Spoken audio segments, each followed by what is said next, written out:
We're getting some more breaking news coming in. Let's move over to that. The U.S. Geological Survey has clarified the tremors that triggered the deadly flash floods in Nepal were caused by a landslide, not an earthquake. So at around 8:37 in the morning Nepal time, the tremors were first reported as a 4.4 magnitude quake along the Nepal-China border. But what actually happened? A massive landslide crashed into the Lendakhola River, a tributary of the Bhote Koshi. The impact was so powerful, it registered as a 5.2 magnitude quake and triggered flash floods that have killed over 150. Relief and rescue operations are underway in Rasuwa and adjoining areas. Nepal police have recovered more than 160 plus bodies so far, and they're evacuating families from the flood risk zones. Over 200 to 400 tourists are missing after the disaster, including 341 foreigners. So we told you that the tourists who are missing are going into hundreds and hundreds of people. Death toll has risen to at least 160 plus 162 now. And among those killed, 64 were found downstream areas in Chitwan district, while another 26 were found in the Naval Parasi East. This is what the police said earlier in the morning today. 28 police officers are among hundreds who are still not unaccounted for. So they are missing. So these are many people, and even the Nepalese police, army and personnel are unaccounted for, viewers. I'm getting some more updates coming in. Let's move ahead to that. The US has pledged aid for Nepal floods. The US has promised at least $500,000 in aid, which will be used to cover emergency shelter, water, sanitation and other relief items for communities affected by the floods. Washington expressed its condolences over the deadly floods in Nepal and added that it will also be deploying a disaster response advisory to the region while pledging to provide $500,000 to support rescue efforts. So back-to-back updates coming in, viewers. On Republic TV, the U.S. has promised $500,000 in aid, which will be used to cover emergency shelter, water, sanitation and other relief items for communities affected by the floods. And the State Department has said the U.S. extends its deepest condolences to the families and loved ones of those who lost their lives in the flash floods. Our thoughts are with those affected by this disaster. We have told you that many Americans are part of the tourists who are missing, and search continues for them. We're getting some more breaking news coming in. Let's go ahead to that. Big breaking news in this update when it comes to flash floods. Australian Prime Minister has extended deepest sympathies to those affected by the significant flooding in Nepal and Tibet. China urging Australians in the area to follow local authorities, while confirming officials are urgently checking welfare of known citizens and stand ready to provide consular assistance through the emergency lines. Sergio Gore offered sincere condolences to the people of Nepal, expressing solidarity with families who lost loved ones and advising American citizens to follow all the updates on the account on social media of the U.S. Embassy. So viewers, so all these countries are trying to make sure their citizens who are in Nepal, who are stuck, have the right remedial procedures that they can follow.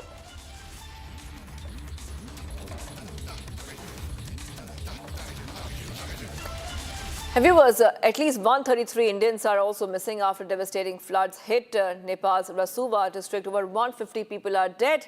The death toll could even go higher to 160 plus now, while rescue teams battle damaged roads, landslides and communication disruptions.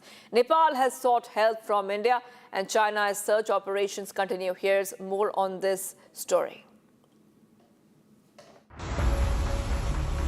133 Indians are missing after devastating floods hit Nepal's Rasuwa district. Among them, 50 are from Tamil Nadu. A deadly disaster that not only hurts Nepal but Indians as well. The Bhote Koshi River surged, sweeping away homes, roads and vehicles. Among 291 missing foreign nationals, Indians make up the biggest group. 19 people are dead while 100 remains unaccounted for. Dramatic visuals show floodwaters ripping through villages near the Nepal-Tibet border. Communication networks are down, leaving families desperate for contact. Rescue teams are battling damaged roads, landslides and harsh weather. Nepal has sought India and China's help in the rescue operation. Officials fear the toll could rise as search operations continue across the disaster zone. For families of 105 missing Indians, the wait continues as rescuers race against time. And Nepal is battling a devastating flood crisis with massive flooding leaving behind a trail of unprecedented destruction across the country. Powerful visuals capture the scale of the devastation as rescue and relief operations continue in many affected areas. Nepal faces this massive crisis. India stands firmly with its neighbor, extending support and aid for relief efforts. Take a look as Republic Editor-in-Chief Arnab Goswami brings you the latest on the Nepal floods, with ground visuals capturing the scale of destruction and the ongoing rescue and relief operations. Ladies and gentlemen, there has been a terrible, terrible flash flood in Nepal. And right on top, on behalf of everyone here at the Republic Media Network, we want to say to the people of Nepal, the brave people of Nepal, that India is with Nepal, Bharat is with Nepal. What has happened is extraordinarily tragic when a sudden surge of river from the Tibetan side, the Chinese side, triggers a flash flood that affects one whole district and all the downstream areas along the Trishuli River in Nepal. Some of the visuals of what has happened are truly heart-rending and extremely worrying. The first visual I'll show you, you can see the sheer power of this flash flood, because in a blink of an eye, a massive wall of water surges through the valley, demolishing buildings. Then in visual 2, you will see how there is this terrifying moment when people are just going about their daily routine, suddenly overrun and completely overwhelmed by the flood. This picture has gone viral. It's just so scary because the waves are many, many stories high. In the third visual, you will see how people are running across the roads and the bridge trying to save their lives, but the water from the flood completely overwhelms the area and it sweeps everything away, completely submerging this whole area. Look at the force of the water as it enters that area. Ladies and gentlemen, the extent of the devastation and destruction is so extreme. The sheer overwhelming force of the volume of water in visual 4, which is causing the devastation. Cars are getting rocked, completely taken away, house broken, taken away too. And in visual 5, the water's volume and force and the speed with which it is devastating everything in its path is clearly visible. You will see the kind of embankments, like dam-like structures which are washed away. I have personally never seen this force of a flood happening. They say it's a combination of events, but there are certain concerns about what has happened from the Chinese side. We'll talk about that later today on the program. Viewers, there is a 10-second visual which shows the exact magnitude of this flood. You must see this because this is from a top angle. Just look at the sheer strength as it takes the house away and then submerges the whole area. And in the last visual, you will see a bridge which is swept away. This is unprecedented destruction and devastation in Nepal. And viewers, a massive flash flood has hit Nepal's northern Rasuwa district near the Tibet border, causing widespread damage to roads, bridges, vehicles and buildings. Visuals from the affected areas show the scale of destruction after a sudden surge of water and debris swept through the region. At least 160 plus people have been killed and hundreds of people are missing, including more than 133 Indian tourists are missing. Take a look at this report as we tell you more about this.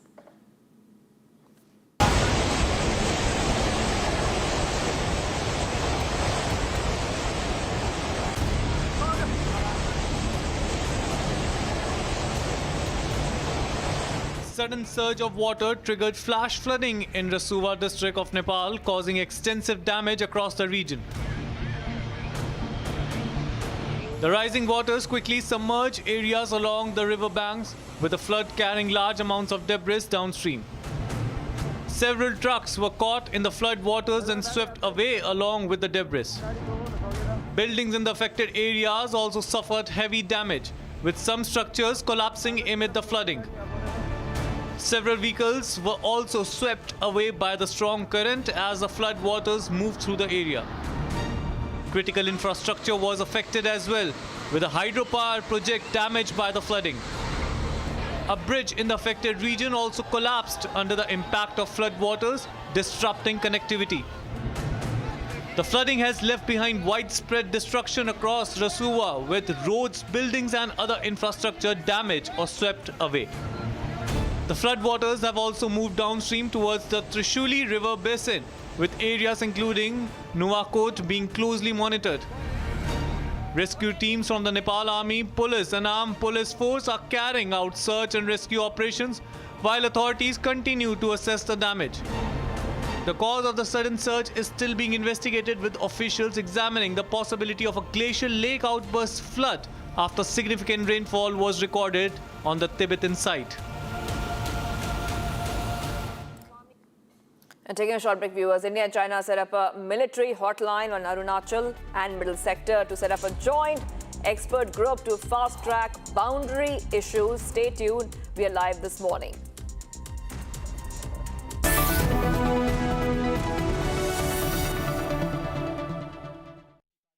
चमकी चाट से क्या बना है? Sandwich लस्सी और छाछ हर घूंट में चमकी चाट ड्राई फ्रूट और दही बड़े चमकी चाट से स्वाद बढ़े असली स्वाद सिर्फ चमकी चाट Amity has been ranked among the top universities globally for producing the most employable graduates by the Times Higher Education UK. Yet another testimony to Amity's excellent placement record. कुछ तो सस्ता लो, सब बढ़िया लो। इसमें क्या खास बात है? थोड़े में ज्यादा स्वाद, यही तो है इसकी खास बात। I wake up wearing someone else again. Don't let it slip. I'm losing. I don't wanna be safe anymore. Underneath there's a Finding myself. That's my moment of Sarah. चमकी चाट से क्या बना है? सैंडविच लस्सी और छाछ हर घूंट में चमकी चाट अब बताओ स्वाद आया? असली स्वाद सिर्फ चमकी चाट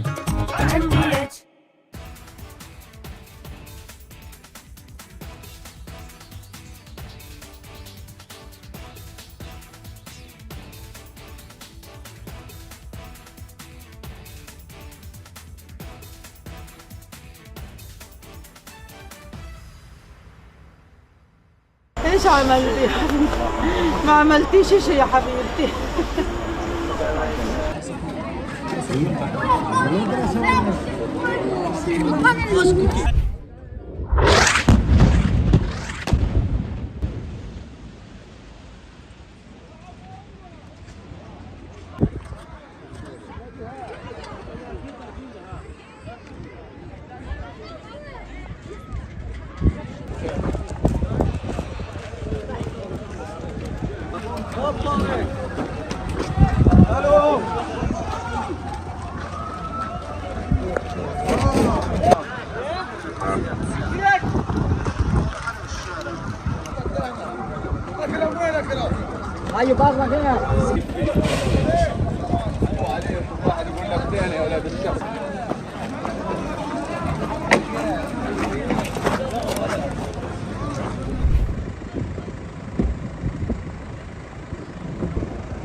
رموا 4 صواريخ وهذا الدمار كله بسبب الصواريخ هذول. ايش صار في النازحين والخيم؟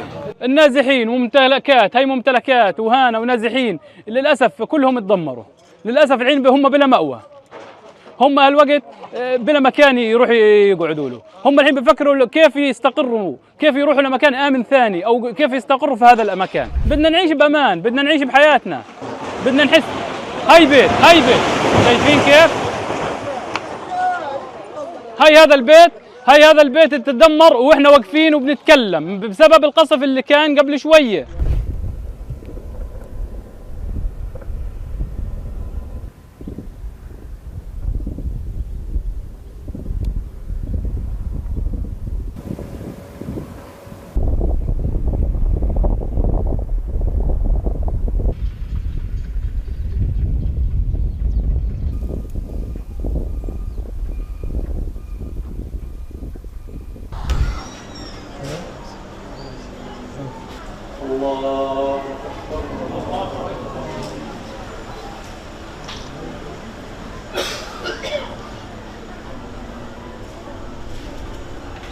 بين الطفل بتاكل يجيها طلق في ظهرها يقتلها طلق يجيها في ظهرها يقتلها على المطرح ماتت البنت بنت صغيرة 10 سنين عمرها ما عملتش ولا حاجة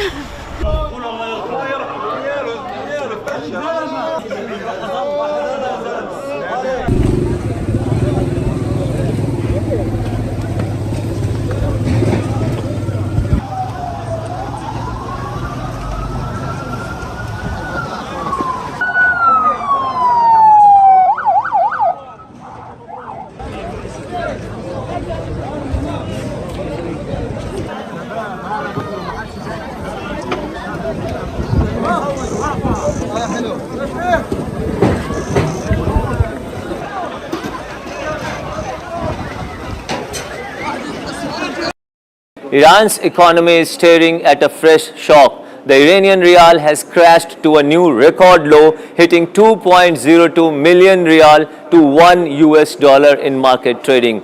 And the timing is significant. Washington is preparing to unveil another round of sanctions, promising to tighten the economic screws on Tehran even further. Donald Trump has already declared on social media, Iran is completely collapsing.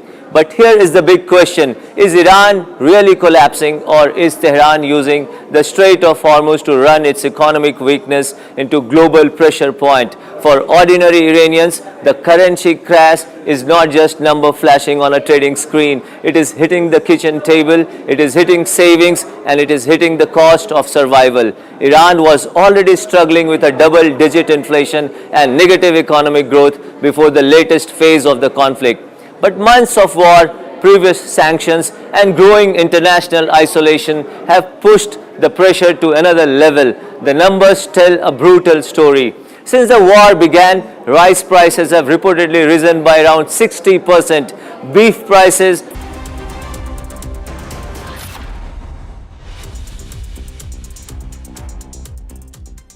Welcome back, viewers. We are live this morning, getting you some more updates coming in from across the nation. Let's get started.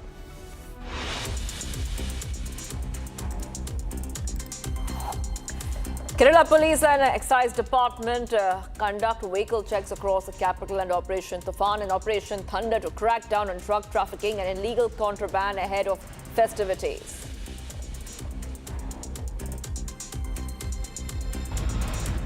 A 21-year-old girl was allegedly stabbed to death at her residence in Tilaknagar. Police examining CCTV footage. The accused, reportedly known to be victim, is absconding. A man allegedly shot dead his two sisters and injured another man. Days before Raksha Bandhan, police say the accused suspected his sister's character and was also involved in a property dispute with them.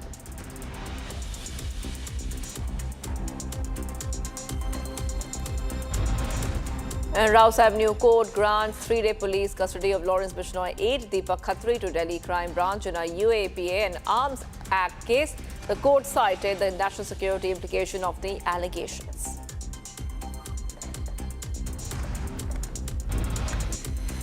In two operations by the Food Safety and Drug Administration Department on Wednesday ahead of Raksha Bandhan, officials in Kanpur found khoya being prepared and stored in extremely unhygienic conditions at the Paris village, destroying about 200 kilograms of khoya along with 150 liters of mixed milk, and they have also recovered around 500 kilograms of foul-smelling khoya packed in dirty sacks.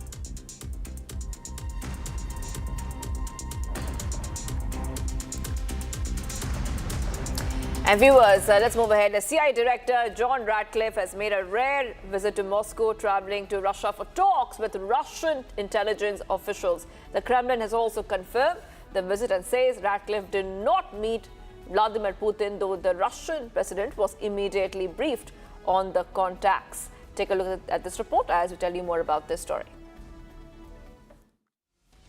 CIA Director John Ratcliffe has made a rare trip to Moscow. A visit that puts the head of America's premier intelligence agency inside Russia at a time when relations between Washington and Moscow remain deeply strained. However, Moscow has provided no details on what was discussed, while Peskov makes clear that there was no meeting between Ratcliffe and Putin. Я вам только могу сказать, что имели место контакты по линии специальных служб. Могу вам сказать, что каких-либо встреч с президентом России не было. И это все, что я вам могу сказать по этой тематике. Разумеется, президенту Путину докладывается обо всем незамедлительно. The Kremlin's confirmation establishes the purpose of Ratcliffe's Moscow trip: direct contact with Russian intelligence services. Even without a presidential meeting, the visit puts a senior American intelligence official directly inside Moscow, opening a rare channel between Washington and the Russian security establishment.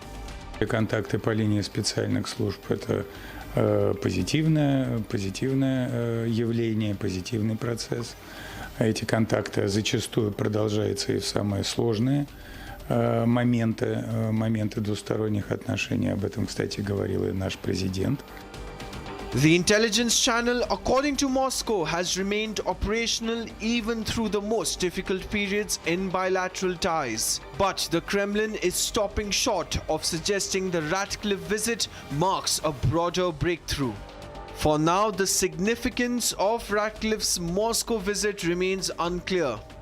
Но насколько это скажется в целом на процессе вывода наших двусторонних отношений из того глубочайшего кризиса, в котором они находятся, пока говорить преждевременно.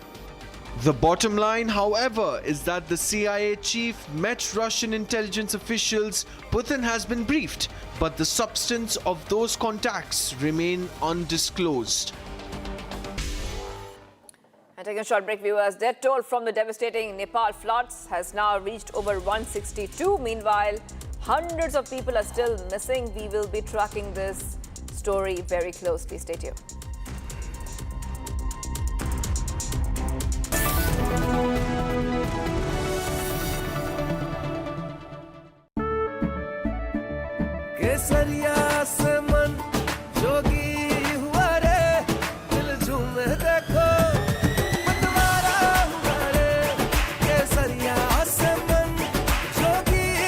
हर पल मनाओ केसरी त्योहार। विमल, बोलो जुबान केसरी। चमकी चाट से क्या बना है? आलू चाट या फ्रूट चाट, स्वाद बढ़ाए चमकी चाट। क्या बात है? स्वादिष्ट पकोड़े और परेशान, अरे चमकी चाट है इसकी जान। असली स्वाद सिर्फ चंकी चाट। यानी इस घर में कुछ है जो टूटता नहीं। ये पिलर कभी नहीं टूटेगा। रुंगटा स्टील टीएमटी से बना। रुंगटा नहीं तो घर स्ट्रॉन्ग नहीं। रुंगटा स्टील टीएमटी बार एकदम solid.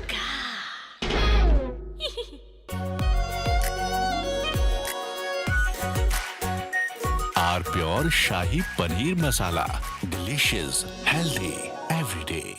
Electricity bill paid. Really? Your mobile recharge is done.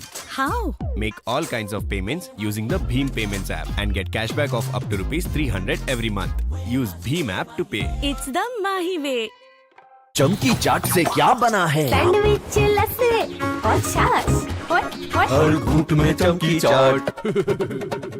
Dry fruit और दही बड़े। चमकी चाट से स्वाद बढ़े। असली स्वाद सिर्फ चंकी चाट।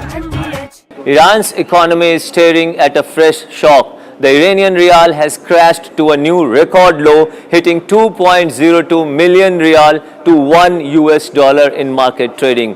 And the timing is significant. Washington is preparing to unveil another round of sanctions, promising to tighten the economic screws on Tehran even further. Donald Trump has already declared on social media, Iran is completely collapsing.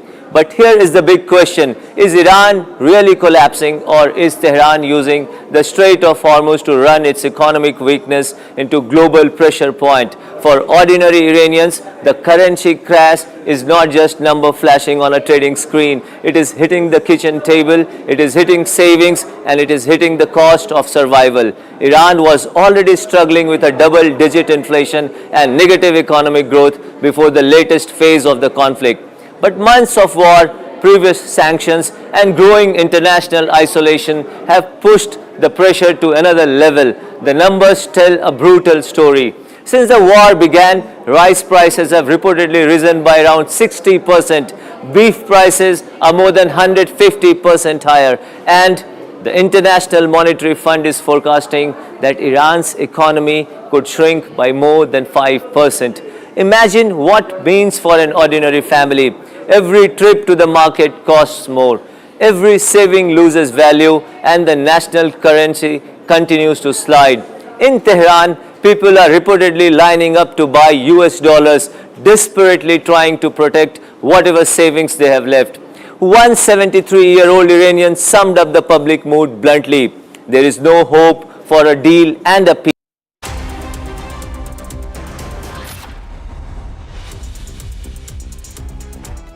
Good morning, viewers. Welcome to Rise This Morning with me, Karun Seth, on Republic TV. Starting with the headlines for the day, right at your screens.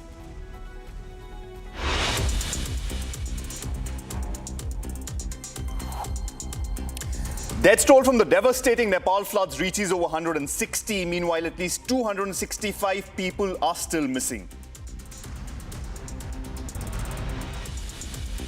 India dispatches humanitarian assistance and essential medicines to support Nepal. External Affairs Minister S Jaishankar says more assistance is being mobilized to support relief efforts.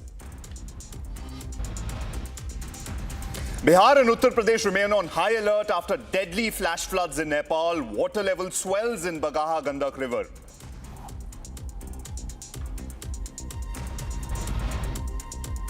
India and China to set up military hotline on Arunachal and Middle Sector, to set up joint expert group to fast-track boundary issue.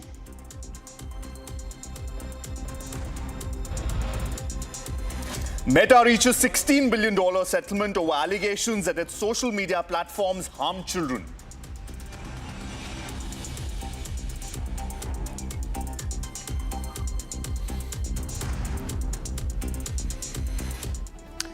Viewers, now Pakistan's former Prime Minister Imran Khan remains at the center of a legal battle over his medical treatment. Now, the Supreme Court had ordered his transfer to Shifa International Hospital from Adiala jail, but Khan was instead medically examined and sent back to prison. Now, Khan's close aide and PTI chairman Barrister Gohar Ali Khan says PTI has approached the Supreme Court again, seeking implementation of that order. Here's more on the story for you from Imran Khan. Imran Khan's medical battle has now turned into a fresh confrontation between the PTI and Pakistan's government. PTI says the Supreme Court's August 18 order directing Khan's transfer to Shifa International Hospital was not implemented. Imran's closest aide, Gohar Khan, says the petition has now been numbered and the party is seeking an urgent hearing, citing Khan's health as an emergency. हमने एक petition file कर दी थी Saturday वाले दिन और हम अदालत से यही दरख्वास्त कर रहे हैं कि 18 तारीख को जो सुप्रीम कोर्ट ने ऑर्डर किया था और इसमें खान साहब को शिफा इंटरनेशनल हॉस्पिटल शिफ्ट होना था, उसमें एक बोर्ड बनना था मेडिकल जिसमें खान साहब की बहन और खान साहब के ज़ाती मुआलिज शामिल होना था। वो चूँकि लेटर एंड स्पिरिट में इम्प्लीमेंट नहीं हुआ, उस हॉस्पिटल में नहीं ले जाया गया और वो टेस्ट नहीं हुए जिसका सुप्रीम कोर्ट ने ऑर्डर किया, लिहाजा हमने सुप्रीम कोर्ट से इस्तदा की है कि इस आर्डर को इम्प्लीमेंट करो। उस आर्डर की इम्प्लीमेंटेशन अभी बाकी है, लेकिन जो एप्लीकेशन हमने फ़ाइल की है उसमें पहले ऑब्जेक्शन लगा हुआ था, ऑब्जेक्शन के बाद हमने उसको रीफाइल कर दिया और अब उसको नंबर अलाट हुआ है। हमें उम्मीद है इंशाअल्लाह ताला कि जुमेरात को या जितनी भी जल्द हो सके सुप्रीम कोर्ट इंशाअल्लाह उसकी समाअत करे। The refilling comes after objections were raised against PTI's original petition, while also expressing optimism that the case will be heard very soon. हमने सुप्रीम कोर्ट से रिक्वेस्ट की है, उस पर एक नोट ज़रूर पुटअप हुआ होगा और सुप्रीम कोर्ट ने ये कहा है कि जितनी जल्द समाअत हो सकती हो हम करेंगे और बेंच की अवेलेबिलिटी भी देखेंगे और बेंच की अवेलेबिलिटी को देख कर के इंशाल्लाह वो जल्द फैसला करेंगे। While there was initially reports of a protest planned outside Pakistan's Supreme Court, PTI has now denied it, rather saying that the party is following the judicial process and wants the court to intervene. नहीं, देखो धरना भी नहीं, अलामती protest भी नहीं, हमने ये कहा था कि इसको नंबर अलाट करके इस पे नोट पुटअप कर दिए, नंबर अलाट हो गया, नोट पुटअप हुआ होगा। अभी चीफ जस्टिस साहब को रूटीन में यही होता है कि दफ्तर नंबर अलाट करता है, रजिस्ट्रार साहब एक नोट पुट करता है, चीफ जस्टिस को बताता है कि इसमें अर्जेंसी क्या है। हमने कहा है कि ये हेल्थ रिलेटेड मैटर है और उसके हेल्थ को शदीद ख़तरात लाहिक है और डॉक्टर का होना, डॉक्टर का टेस्ट इंटरव्यू वगैरह होना बड़ा ज़रूरी है।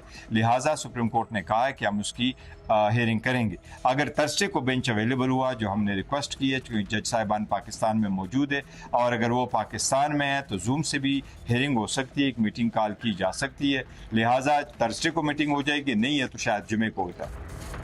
Khan's legal team is challenging what happened after the Supreme Court's August 18 directive, while Gohar says the government did not provide PTI with a reason for not carrying out the order as directed.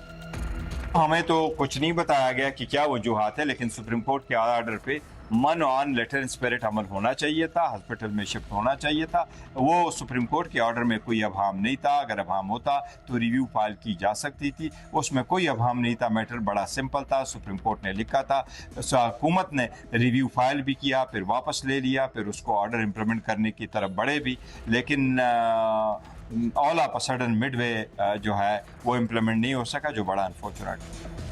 For PTI, this is now about more than Imran Khan hospital transfer. The party is making the implementation of the Supreme Court's order a test of judicial authority, while insisting that it will continue to pursue the matter through constitutional channels. देखिए, हम कोशिश कर रहे हैं कानून के मुताबिक, इनके मुताबिक हम जा रहे हैं, हर फोरम में गए हैं। हम 25 मरतबा सुप्रीम हाई कोर्ट चले गए और अभी आज के जिस वक्त मैं गया मैंने बोला भी है तो 19 मरतबा हम सुप्रीम कोर्ट गए और एवरी टाइम जब हम जाते हैं सुप्रीम कोर्ट को तो हम उनको ये कह रहे हैं कि आइन कानून के मुताबिक ये हमारा राइट है, SOP के मुताबिक हमारा राइट है। हम कोई गुरेला फोर्स तो नहीं है कि बाहर निकल के आए, आओ जी खान साहब को उठाएँ और हॉस्पिटल चले जाएँ, बल्कि हम कहते हैं नहीं, अदालत ऑर्डर करे और अदालत का जो प्रोसीजर है वो due process of law follow हो और इस तरीके से हम आगे बढ़े।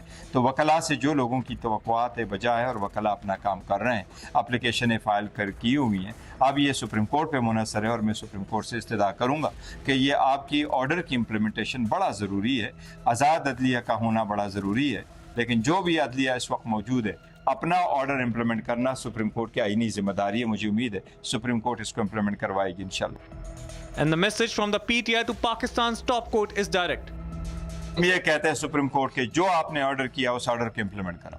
ऑर्डर सिंपल है, खान साहब को हॉस्पिटल ले जाए, उसके टेस्ट और इलाज के लिए फलाना हॉस्पिटल ले जाए, एक बोर्ड बने, उसमें डॉक्टर हो, डॉक्टर तजवीज़ करे इलाज और डॉक्टरों के मुताबिक आगे बढ़े। Imran Khan has been behind bars since August 2023. He was initially held at Attock jail before being shifted to Adyala jail in Rawalpindi in September that year. Since then, the multiple convictions and pending cases have kept him imprisoned, even after some earlier convictions were suspended or overturned. His health has become a major flashpoint, particularly concerns surrounding his right eye condition. The latest episode began with the Supreme Court's August 18 order for his transfer to Shifa, followed by his removal from Adyala, medical examination and return to jail.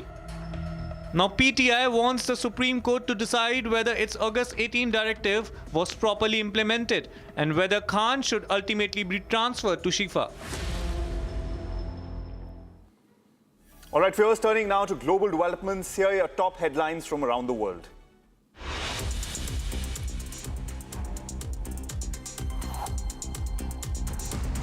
Ontario Premier Doug Ford has vowed to fight US President Donald Trump's 50% tariffs to the end, warning that all options remain on the table if the trade war escalates.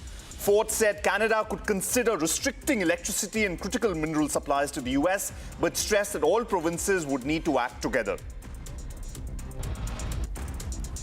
Ukrainian President Volodymyr Zelensky visited the Alexandrivka front with Ukraine's military chief and thanked troops for what he called a successful counter-offensive. Zelensky described the operation as historic and said Kyiv remains in close contact with the United States as it seeks to move closer to peace. U.S. Secretary of State Marco Rubio met Mexican Foreign Secretary Roberto Velasco in Washington as the two countries work to strengthen bilateral cooperation. The talks focused on key issues including border security, migration, drug trafficking, trade, and broader economic ties. Typhoon Nara has triggered severe flooding across southern China's Guangxi region, with rivers rising well above warning levels. In Chuangzhou, water levels reached their highest point since 1955, while thousands were evacuated after torrential rain caused floods, landslides, and communication disruptions. Rescue operations are continuing after massive flash floods and landslides struck areas across the Nepal-China border, killing at least 98 people and leaving hundreds missing. Nepal has reported at least 95 deaths, while China's Tibet region recorded 3 deaths and 265 missing. More than 400 people, including hundreds of foreign nationals, have been reported missing in Nepal.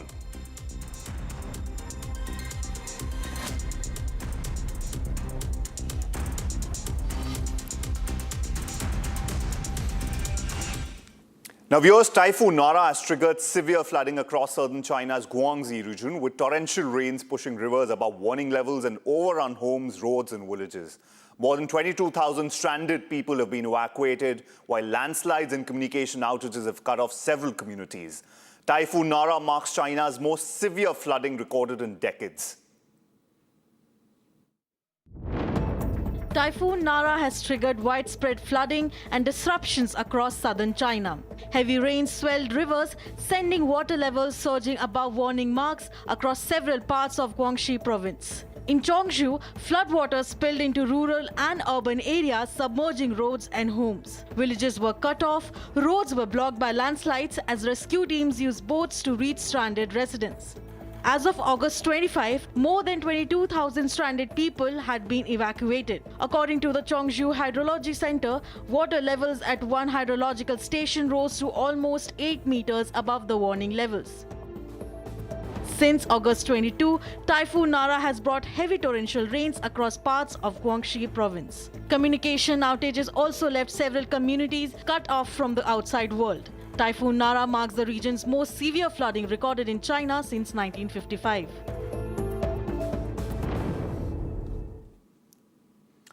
Now, New York Mayor Zohran Mamdani, who rose to power flaunting his Indian roots through Bollywood songs and iconic movie dialogues, has now turned against the RSS. He is opposing the RSS chief Mohan Bhagwat's address at Madison Square Garden this Saturday. Bhagwat is scheduled to participate in the Universal Oneness program and speak to about 5,000 people as part of the organization's centenary outreach. Mamdani said he does not support the event, calling the RSS vision exclusionary, leading to a major controversy. Take a look. पर आपको एक सवाल पूछना चाहता हूं। तुमने कभी किसी को वोट किया?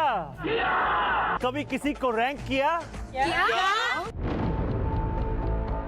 From Bollywood songs to dialogues from popular Indian movies, flaunting his Indian roots throughout his mayoral campaign.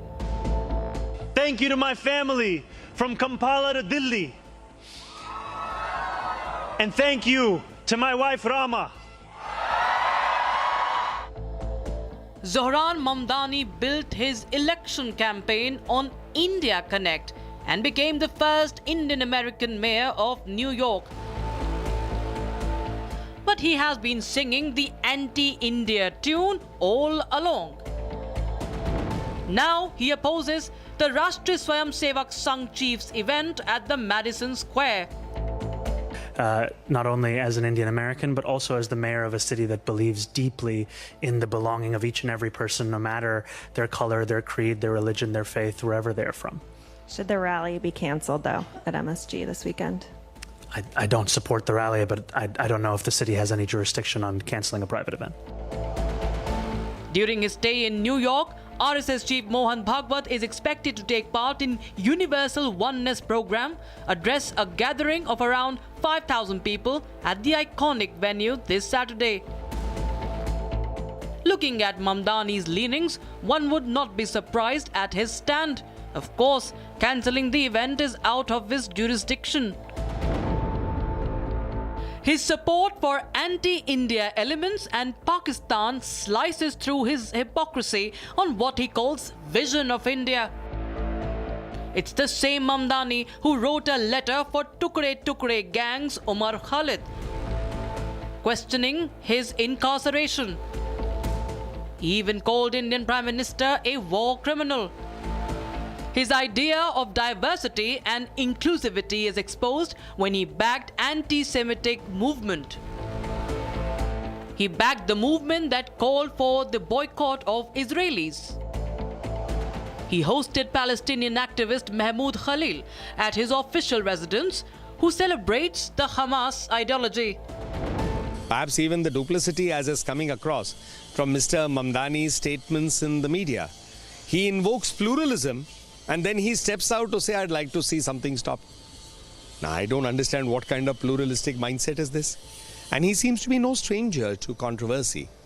If one recalls correctly, his father seems to have written fairly controversial things about jihadis or terrorists being seen in the nature of army soldiers. Zoran Mamdani जो ये चलाते हैं stop Hindu hate, start Hindu hate, ये campaign क्यों तुष्टिकरण के कर रहे हैं जब उन्हीं के अमेरिका में खालिस्तानी रैली अलाउड है, हमास को वो सपोर्ट करते हैं, वहाँ मोहन जी भागवत का रीच आउट जो है 2 लाख हिंदू अमेरिकन्स को जो डॉक्टर्स हैं, इंजीनियर्स हैं, टैक्सी ड्राइवर्स हैं, राष्ट्रीय स्वयंसेवक संघ की दृष्टि से वो बोलते हैं कि हिंदू राष्ट्र का मतलब है वसुदेव कुटुंबकम, means that the world is your family. There is deep anger among the Indian American community living in New York and surrounding states. It's time that the nationalists call out the duplicity of the New York Mayor Mamdani.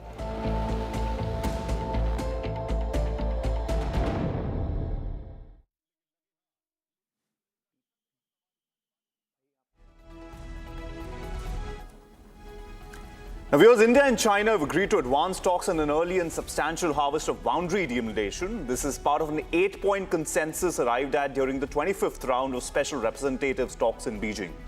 More on this in-depth report. Listen in. A day after boundary talks concluded between India and China under the Special Representatives mechanism, with India represented by NSA Ajit Doval and China represented by their foreign minister and Politburo member Wang Yi. A joint statement with 8 points has been released, endorsed by both the sides. Now it's significant, dated 26th of August, that's yesterday, and it says that on 25th of August 2026, the 25th round of talks between special representatives had taken place, and candid and in-depth exchange of views, India-China boundary question, and they reached 8 points of outcomes and consensus, which are as follows. Point number 1, the two sides reaffirmed their commitment to uphold the guidance received from the leaders of the two countries. This refers to the understanding and instructions that were given by Prime Minister Narendra Modi and President Xi Jinping after they met in Kazan of Russia on the sidelines of the SCO summit, and that was their first meeting after the Galwan standoff. And then, of course, those understandings were sort of taken to the next level and amplified or strengthened in the SCO summit in Tianjin last year when the two leaders met again. And this refers to that guidance from the two leaders to the respective bureaucracies. Point number 2, the two sides underline their commitment to advancing negotiations on a framework for the settlement of the boundary question as per the agreement on political parameters and guiding principles for settlement on the India-China boundary question. The agreement signed in 2005 and of course the recent understandings as per the SR talks. Now that's also should be seen as only a reiteration of existing agreements and mechanisms. Point number 3 is something which is a step forward and marks an important move ahead in terms of resolving the India-China boundary question whenever it gets resolved. This talks of setting up an expert group on boundary delimitation and working group on border management under the WMCC mechanism. And this would advance discussions on an early and substantial harvest of boundary delimitation and border management. And as first task, this expert group would agree on mutually agree on its terms of reference. Now this seems like a move forward in terms of negotiations between India and China on sorting out the LAC, and that takes us to the next point. The point number 4, it specifically talks about managing the LAC in a manner, or the line of actual control in a manner, so that it avoids misunderstandings and miscalculations, and that commander level meetings and the WMCC mechanism should be used properly for better border management. And this takes us to the most important point perhaps in this entire communique, which is point number 5, which effectively sets up a hotline for Arunachal Pradesh, by the way. But the point says, with the objective to improve the border management measures, an additional 2 meeting points were agreed for holding the military commanders meetings. Now, typically, as of now, India and China have one meeting point, or one place where they have 2 meeting points, one on the Chinese side, which is the Moldo side, and one on the Indian side, which is the Chushul point. So Chushul point on the Indian side and Moldo on the Chinese side, where the two military commanders of two sides meet off and on. Alternately, with the diplomats meeting in New Delhi and China as per the WMCC mechanism. But now this sets up additional border points where military commanders come and talk, and that happens in the eastern sector and the middle sector. Also, 2 additional channels of border military hotline in the eastern and middle sectors, which means apart from getting military talking points, places where the military commanders of two sides can come and talk, it is also setting up a hotline for the eastern sector, which means Arunachal sector. Now that's a significant development, one would say. Then it says, point number 6, both sides note the progress made and the general bonhomie over the Kailash Mansarovar Yatra, etc., etc. And point number 7 is also very significant, that comes out of the meeting that took place between NSA Doval and Wang Yi, the foreign minister of China, which is that China would resume sharing of hydrological data, which was sort of stopped or stonewalled since Galwan, and India had been requesting. Now that resumes, and in fact in September, which is next month, the two sides have agreed to hold the meeting of the India-China expert-level mechanism on trans-border rivers. Now, these 2 important aspects come out with a lot of clarity on this, on India-China boundary, which is that they have set up an expert group, 3 points actually. They have set up an expert group which would set up terms of reference and take the talks forward and provide solutions and advanced discussions for an early substantial harvest, which means this has moved beyond just discussions and talks and discussions and talks, some actionable decision being taken. And then, of course, the hotline, specifically on the eastern sector, which is Arunachal, and important takeaway in terms of trans-border rivers, hydrological data sharing. So I think NSA Doval's visit to Beijing has brought out some fruits, diplomatic fruits for India and China. This seems like building momentum to 2 meetings that the 2 leaders, Prime Minister Modi and President Xi Jinping, are going to have within a span of a fortnight. One, they are meeting in Bishkek on the sidelines of the SCO summit or in the SCO summit. And then, of course, BRICS summit in New Delhi, which is slated for 11th to 13th of September next month. And that's going to be a big diplomatic powwow everyone would be looking forward to. But India and China essentially building up to those 2 meetings between the 2 leaders, with NSA Doval and Foreign Minister Wang Yi delivering on some substantial movement forward when it comes to the border or boundary question between India and China. Viewers, you're watching live this morning with me, Karun, on Republic. Time to pause for a very short break, but don't go anywhere. Much more coming up on the other side. Meta reaches $16 billion settlement over allegations that its social media platforms harm children. Stay tuned.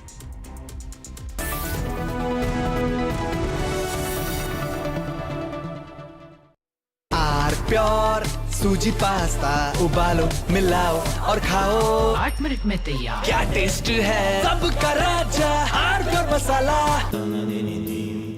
Amity has been ranked among the top universities globally for producing the most employable graduates by the Times Higher Education UK. Yet another testimony to Amity's excellent placement record. चमकी चाट से क्या बना है sandwich लस्सी और छाछ हर घूंट में चमकी चाट अब बताओ स्वाद आया असली स्वाद सिर्फ चमकी चाट I wake up wearing someone else's again. Don't let it slip. I'm losing control. I don't wanna be safe anymore. Underneath, there's a Finding myself. That's my moment of Sarah. कुछ तो सस्ता लो, सब बढ़िया लो। इसमें क्या खास बात है? थोड़े में ज्यादा स्वाद, यही तो है इसकी खास बात। सबका राजा R pure masala.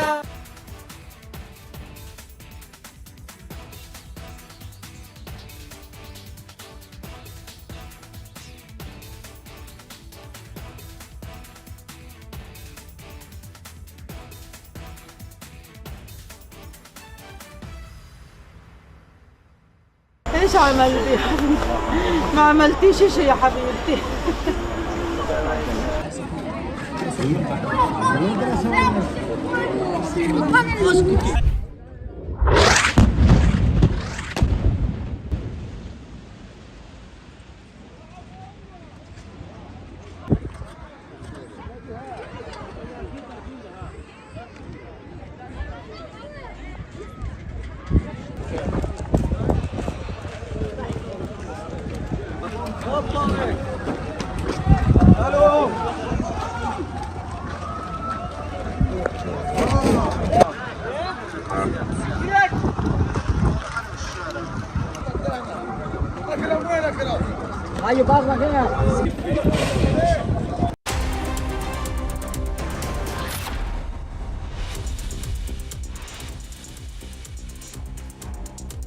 Welspun Corporation's promoter group has offloaded shares worth around 1,365 crore through block deals.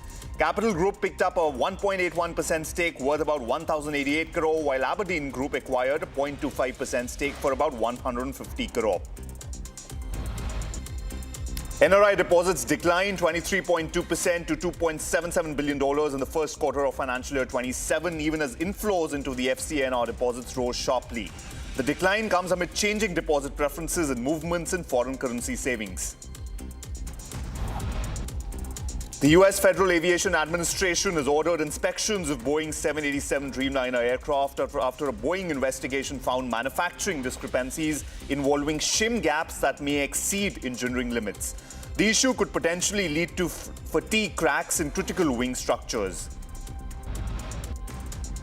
The US FDA has approved Razonk, developed by Revolution Medicines, for advanced pancreatic cancer. The targeted therapy, also known as daraxonrasib, was shown in trials to significantly extend survival compared with standard chemotherapy, offering a new treatment option for patients with previously treated metastatic disease.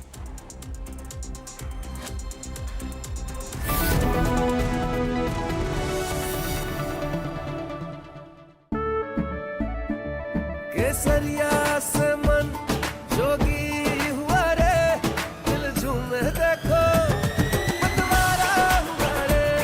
केसरिया से मन जोगी हुआ। हर पल मनाओ केसरी त्योहार। विमल, बोलो जुबान Kesari.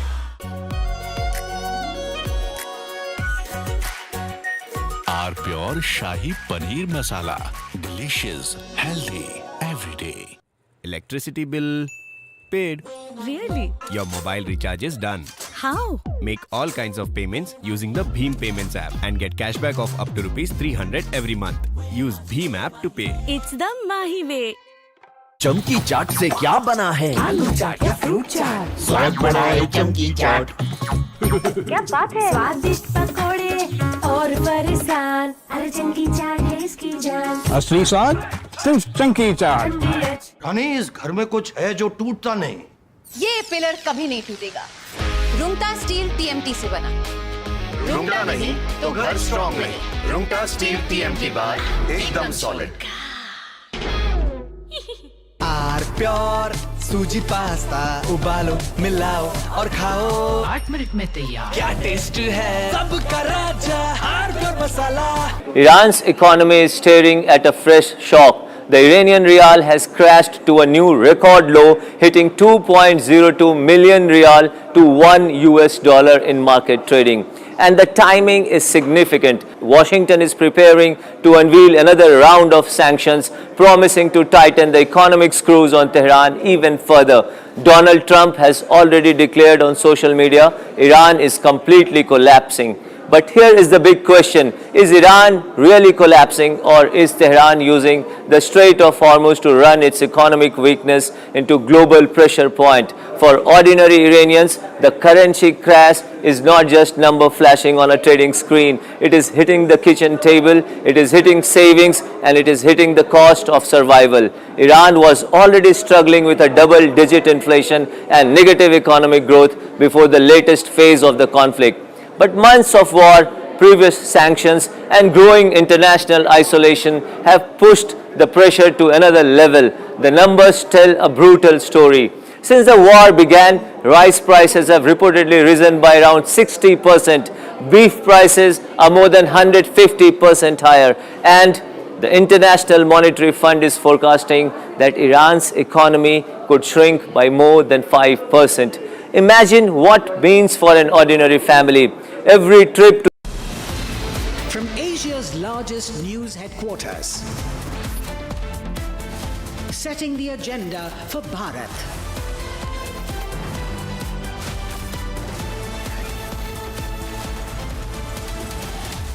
You're watching Republic.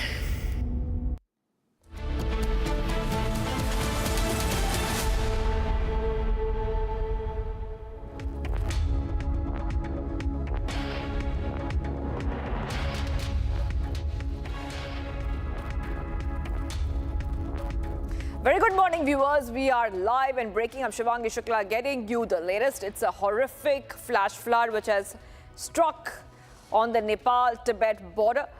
The death toll has gone up to 162. Hundreds and hundreds of people, including tourists and Indians, are missing. We'll get our viewers all the updates. We have a ground reportage. We will get reporters live from Nepal to help us understand what is the situation and how this tragedy has struck and affected many, many people. But the headlines first. Let's get started.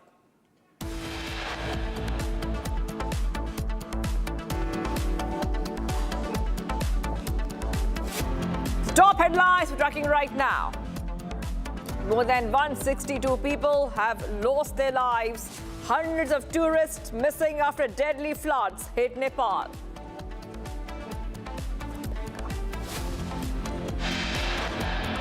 India steps up relief measures as the flood has ravaged Nepal. 10-ton humanitarian assistance has reached Nepal.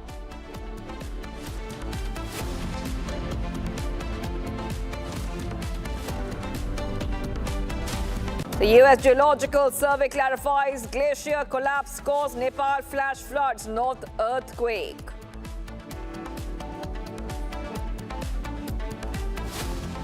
Bihar and UP remain on high alert after deadly flash floods in Nepal. Water level swells on the Bagaha Gandak River.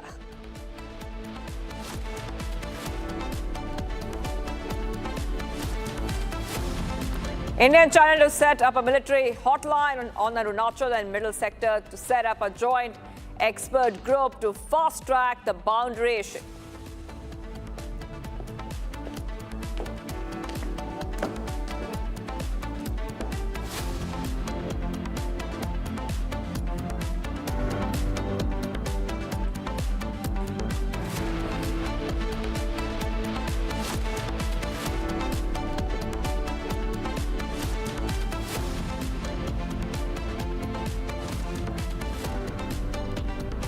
Viewers, a top story comes from Nepal. Massive flash floods in a border area of Nepal and China have killed 162 people and left hundreds of tourists, workers and others missing after sweeping through communities and bringing areas to a halt. We have put out those pictures on your screen, and we've also put the latest numbers when it comes to the death toll. 162 people have lost their lives.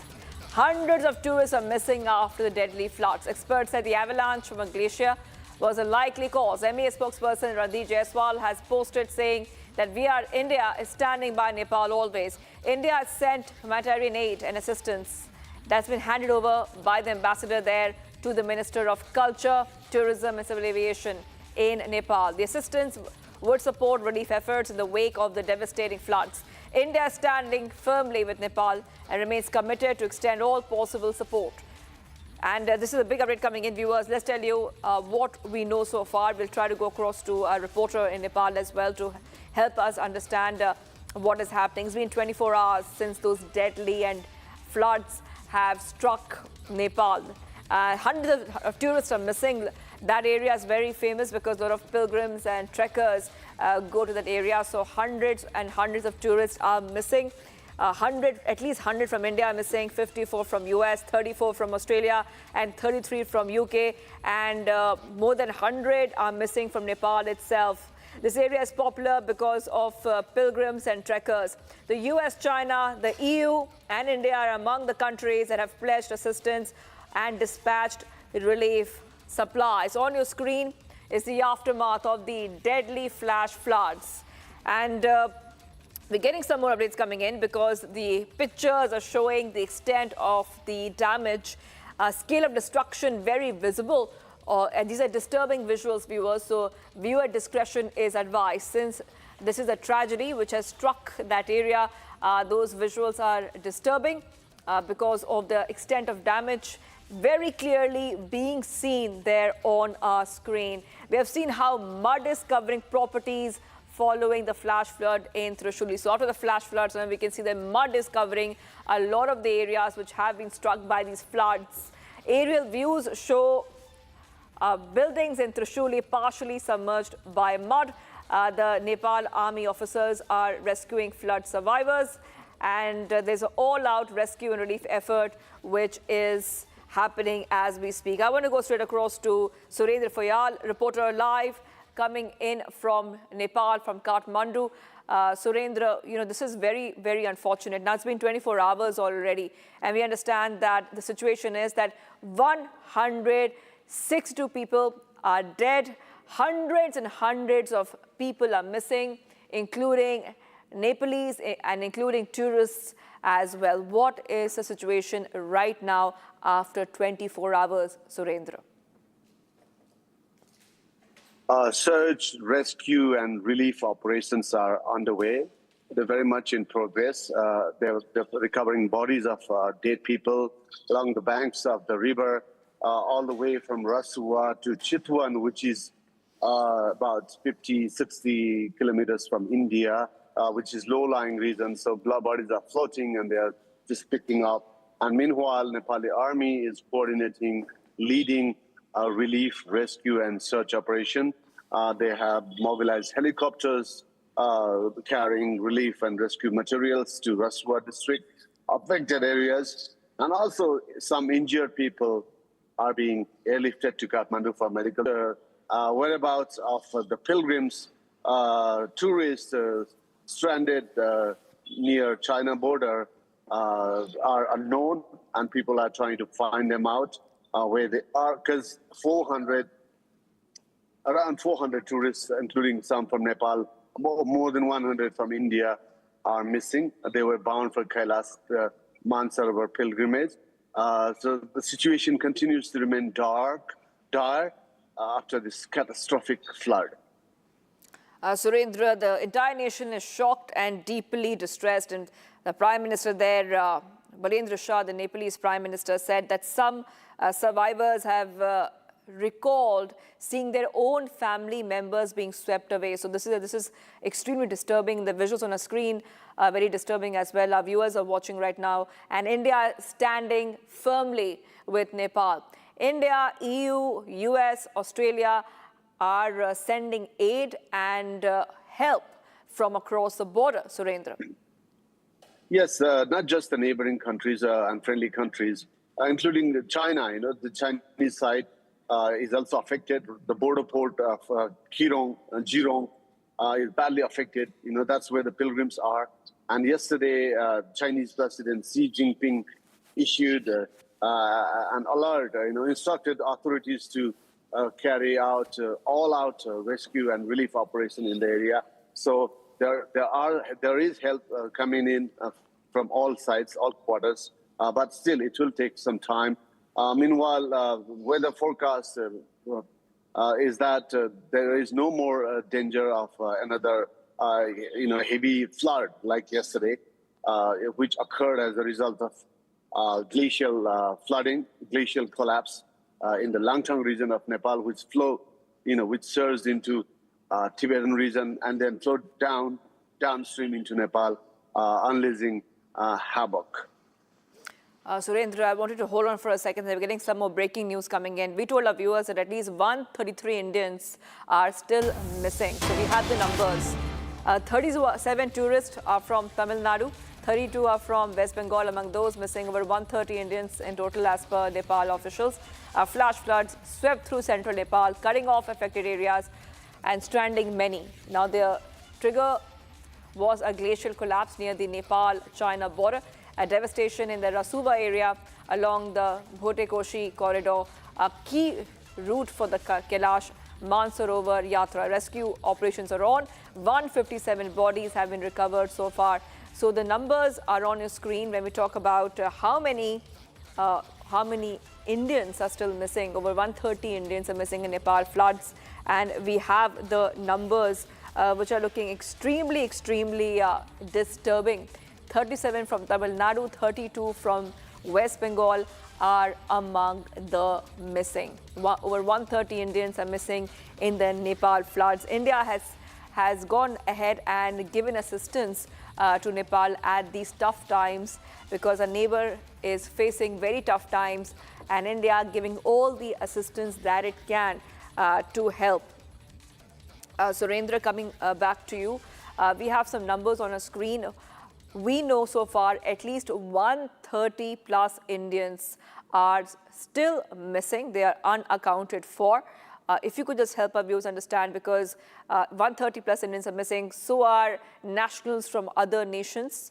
A search is on to find them.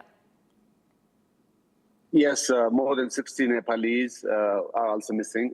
Their whereabouts are not known. They're out of contact. Hopefully, some of them would be found because the communications networks in China, in Tibet, has collapsed. So as has the electricity power supply situation. So that's why we can only hope that they would be found alive and rescued alive. Isha Foundation from India, I was reading a piece of news earlier in the morning, said that several of their pilgrims are also unaccounted for. The famous Indian guru, Sadhguru, left Nepal recently for Mansarovar. We hope he and others are safe high up in Tibet. But those that were at the border where the flood hit remain unaccounted for, and concerns are growing, yes. Right. Surendra, hold on for a second there. We're getting some breaking news coming in. It's a major breaking. More than 300 foreign nationals are missing in the catastrophic flash flood that hit Nepal on Wednesday, including 47 Americans, 33 from UK, about 34 Australians. This has prompted international assistance like Surendra is talking about.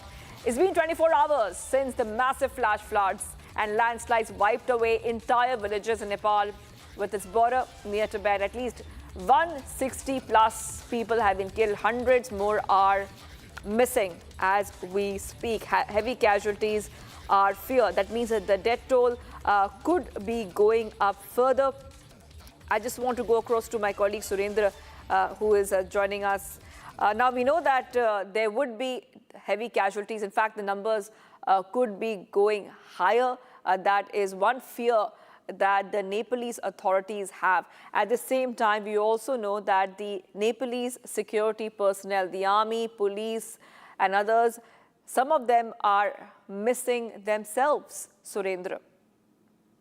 Yes, 85 security personnel, including Nepal Police, Armed Police Force, EPF, and Nepali Army personnel, 85 of them have gone missing. The flood was so catastrophic and so sudden that there were vehicles, containers flying along the highway that runs parallel to the river. 1,300 vehicles have also been swept away, at least 10 bridges, nearly 10 hydroelectric plants, all destroyed. So it is quite unthinkable, quite unimaginable for many Nepalese who have never ever seen such a huge flood in their life. It is like never seen before kind of flood. And as far as Tibet is concerned, Tibetan side in China, among the foreigners from Europe and Australia and America and Canada, many are said to be non-resident Indians, NRIs, who were also going to Kailash pilgrimage. And we can only hope that they will be found. They will come in contact with authorities as soon as the situation improves in Tibet, where authorities are said to be working hard around the clock to restore telecommunication, mobile networks, and power supply and transportation. All right, Surendra joining us live from Kathmandu, Nepal. Surendra, thank you for getting us those updates. We're coming back to you. And India continues to stand firmly with Nepal at their hour of need. We're getting more updates coming in, viewers. Nepal is battling a devastating flood crisis with massive flooding leaving behind a trail of unprecedented destruction across the country.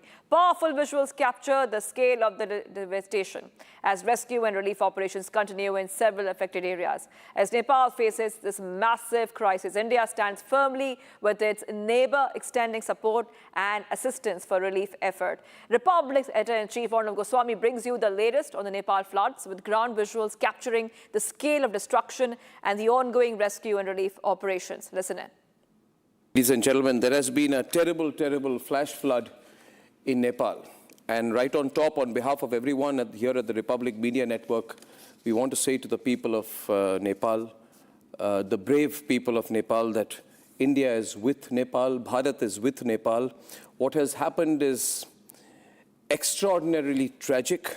When a sudden surge of river from the Tibetan side, the Chinese side, triggers a flash flood that affects one whole district and all the downstream areas along the Trishuli River in Nepal. Some of the visuals of what has happened are truly heart-rending and extremely worrying. The first visual I'll show you, you can see the sheer power of this flash flood, because in a blink of an eye, a massive wall of water surges through the valley, demolishing buildings.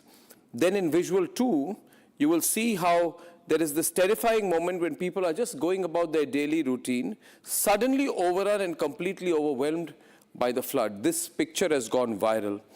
It's just so scary because the waves are many, many stories high. In the third visual, you will see how people are running across the roads and the bridge trying to save their lives, but the water from the flood completely overwhelms the area and it sweeps everything away, completely submerging this whole area. Look at the force of the water as it enters that area. Ladies and gentlemen, the extent of the devastation and destruction is so extreme. The sheer overwhelming force of the volume of water in visual 4, which is causing the devastation. Cars are getting rocked, completely taken away, house broken, taken away too. And in visual 5, the water's volume and force and the speed with which it is devastating everything in its path is clearly visible. You will see the kind of embankments, like dam-like structures which are washed away. I have personally never seen this force of a flood happening. They say it's a combination of events, but there are certain concerns about what has happened from the Chinese side. We'll talk about that later today on the program. Viewers, there is a 10-second visual which shows the exact magnitude of this flood. You must see this because this is from a top angle. Just look at the sheer strength as it takes the house away and then submerges the whole area. And in the last visual, you will see a bridge which is swept away. This is unprecedented destruction and devastation in Nepal. And taking a short break, viewers, India steps up its relief measures as flood ravages Nepal. 10-ton humanitarian assistance has reached Nepal. India stands with Nepal.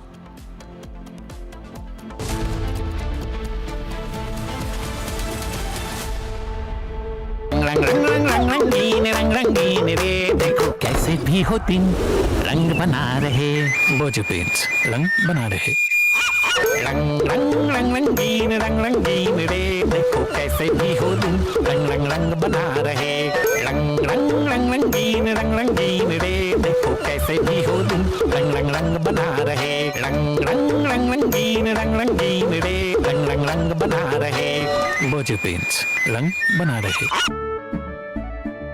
केसरिया से मन जोगी हुआ रे, दिल झूमे देखो मतवारा हुआ रे।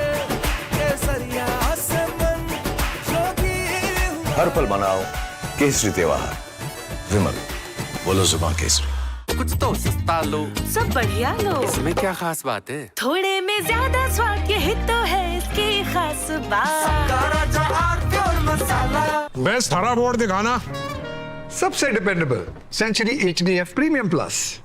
Trial लूंगा। श्योर। वाटर रेजिस्टेंट है, स्ट्रॉन्ग है, high density wood fibre structure, advance German adhesive bonding, solid defence. Trial में पास। सेंचुरी के 40 सालों का भरोसा, हरे बोर्ड का असली boss. Century HDF premium plus. चमकी चाट से क्या बना है? सैंडविच, लस्सी और छाछ। हर घूंट में चमकी चाट, ड्राई फ्रूट और दही बड़े। चमकी चाट से स्वाद बढ़े। असली स्वाद सिर्फ चंकी चाट।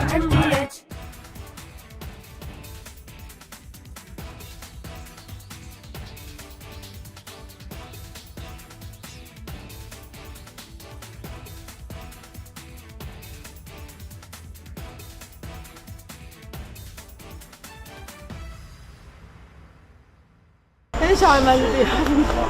ما عملتيش شيء يا حبيبتي.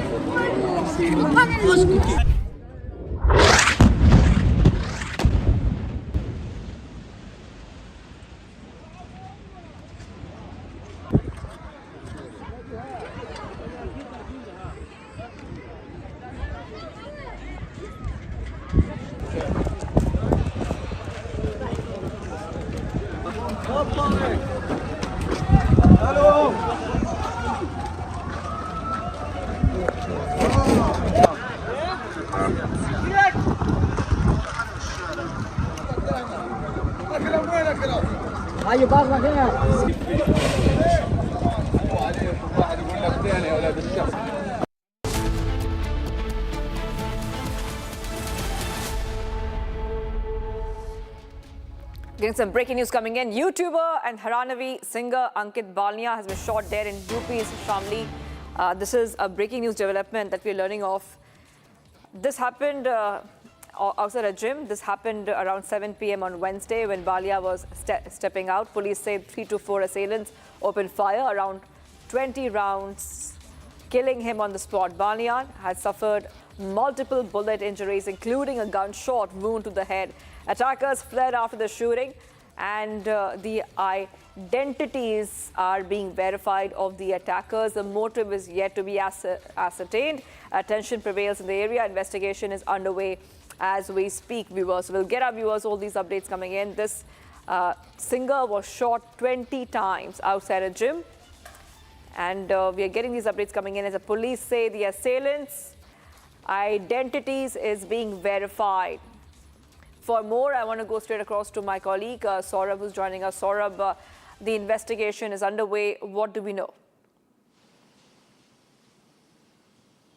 Yes, Shivangi, the investigation in this YouTuber and Haryanvi famous singer Ankit Balyan's murder is currently underway by the police officials. However, there is a post surfaced on social media, Facebook, that Gogi gang has taken the full responsibility of this murder of Ankit Balyan. They have also said that he has made a video song on the murder of their gang leader Jitendra Gogoi, in that incident he got killed inside the court in 2021, and he made a video on this, and that is why to teach him a lesson, and the other people who are against the Gogi gang, they have conducted this heinous crime in Shamli district. However, Ankit Balyan, when he was stepping out of the gym on Wednesday at nearly 7 p.m. in the evening, he was shot by 4 miscreants, and multiple shots were fired. A total of 20 shots were fired at him, and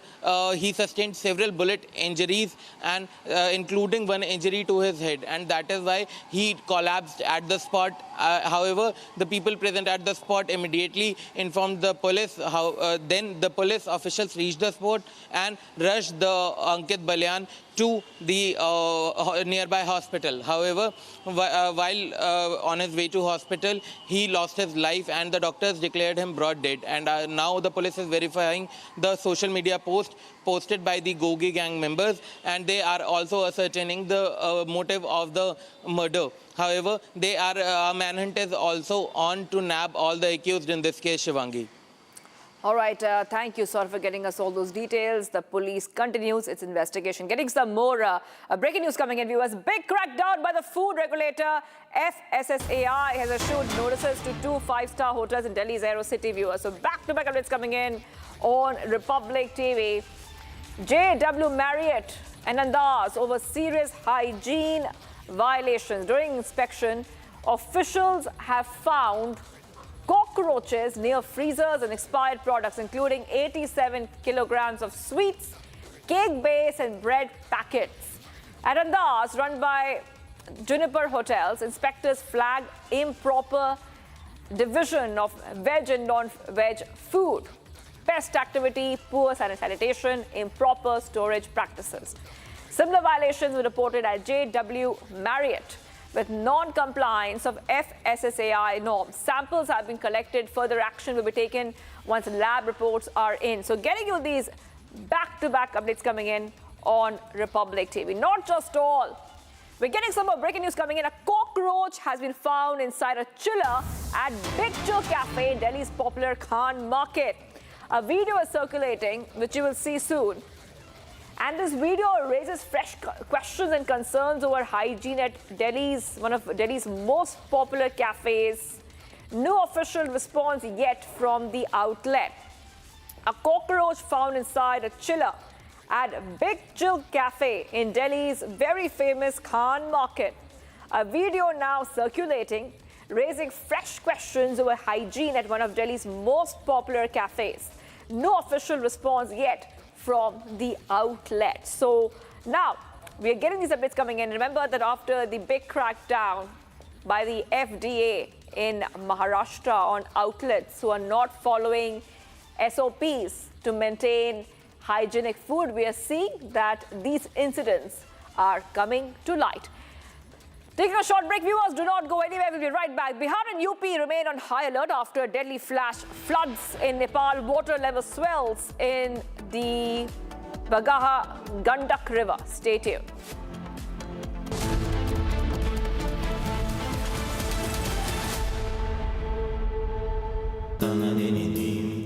Amity has been ranked among the top universities globally for producing the most employable graduates by the Times Higher Education UK.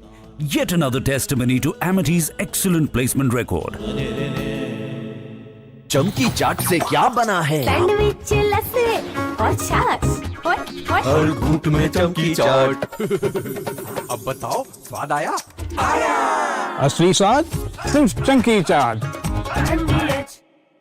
Electricity bill paid. Really? Your mobile recharge is done. How? Make all kinds of payments using the Bheem Payments app and get cashback of up to rupees 300 every month. Use Bheem app to pay. It's the Mahi way.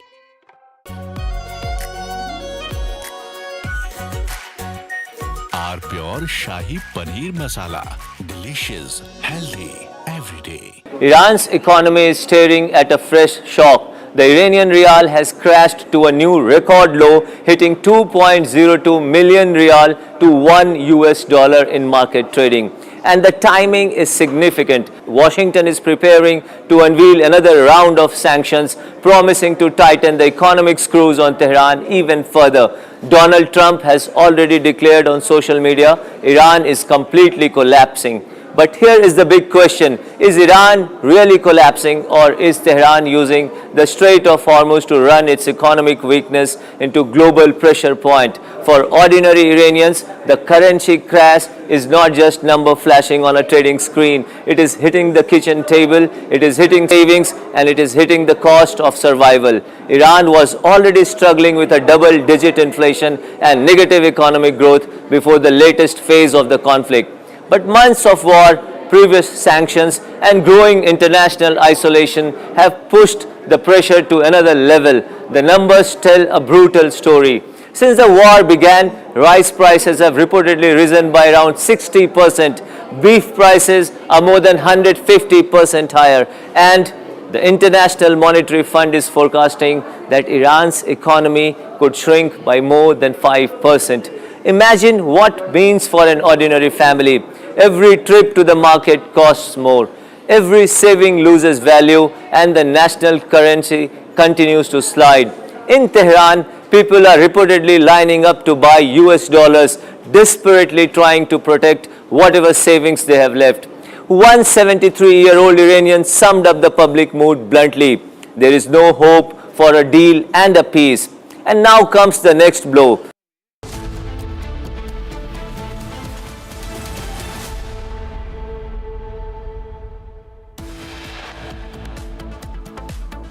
Over 160 killed, 200 tourists still missing after deadly floods hit Nepal.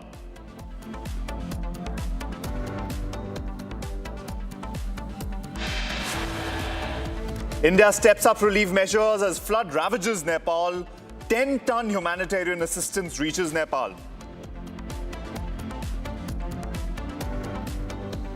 The United States Geological Survey clarifies that glacier collapse caused Nepal flash floods, not earthquake.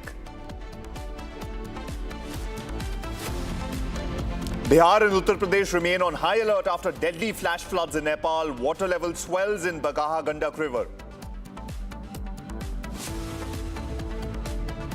India and China to set up military hotline on Arunachal and middle sectors to set up joint expert group to fast-track boundary issue.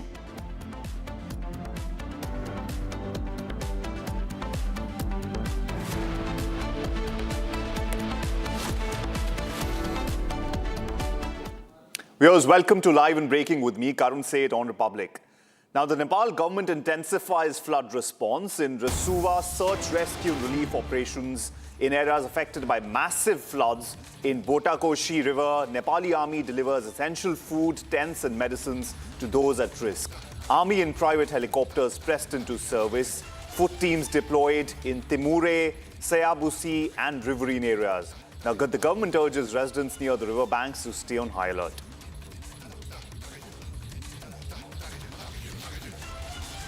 Now, there you see on the screens the Nepali government intensifying search and rescue operations along the flood-hit areas. We've got a list of the areas which is predominantly in Rasuwa. Search and rescue and relief operations that are in areas that are affected by flash floods are currently on. In Botakoshi River, Nepali army is currently delivering food, tents and medicines to those at risk. Now, the army and private helicopters immediately pressed into service. There are foot teams that are currently deployed in Timure, Sayabrubesi and riverine areas. Now, the government is urging citizens near river banks to stay on high alert. This as the floods continue to wreak havoc across Nepal.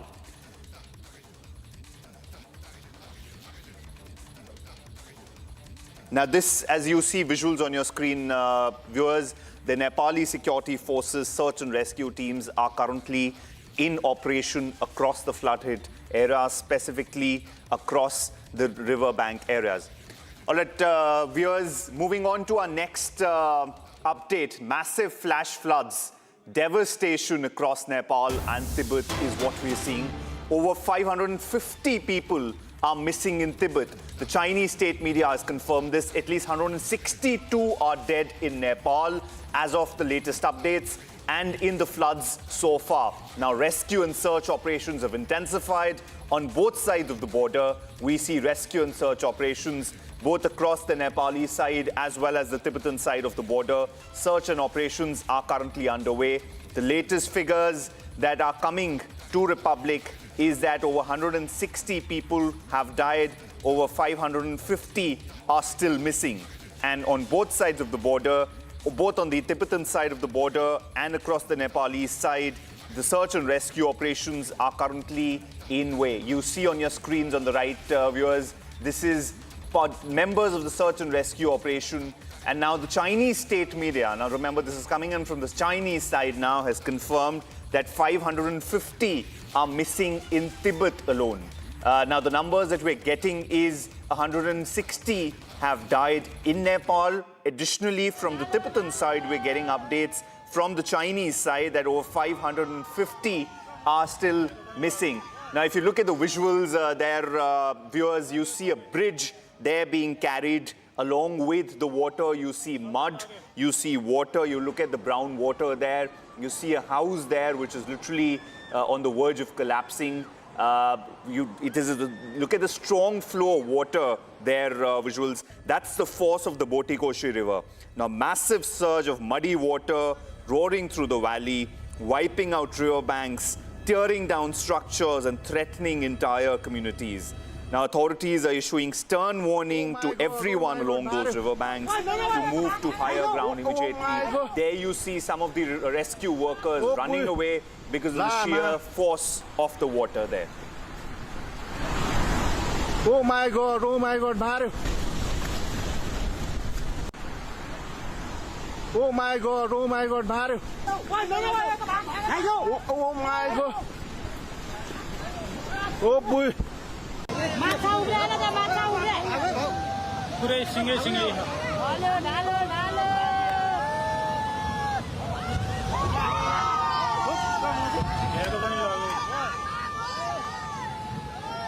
लागे सबे लागे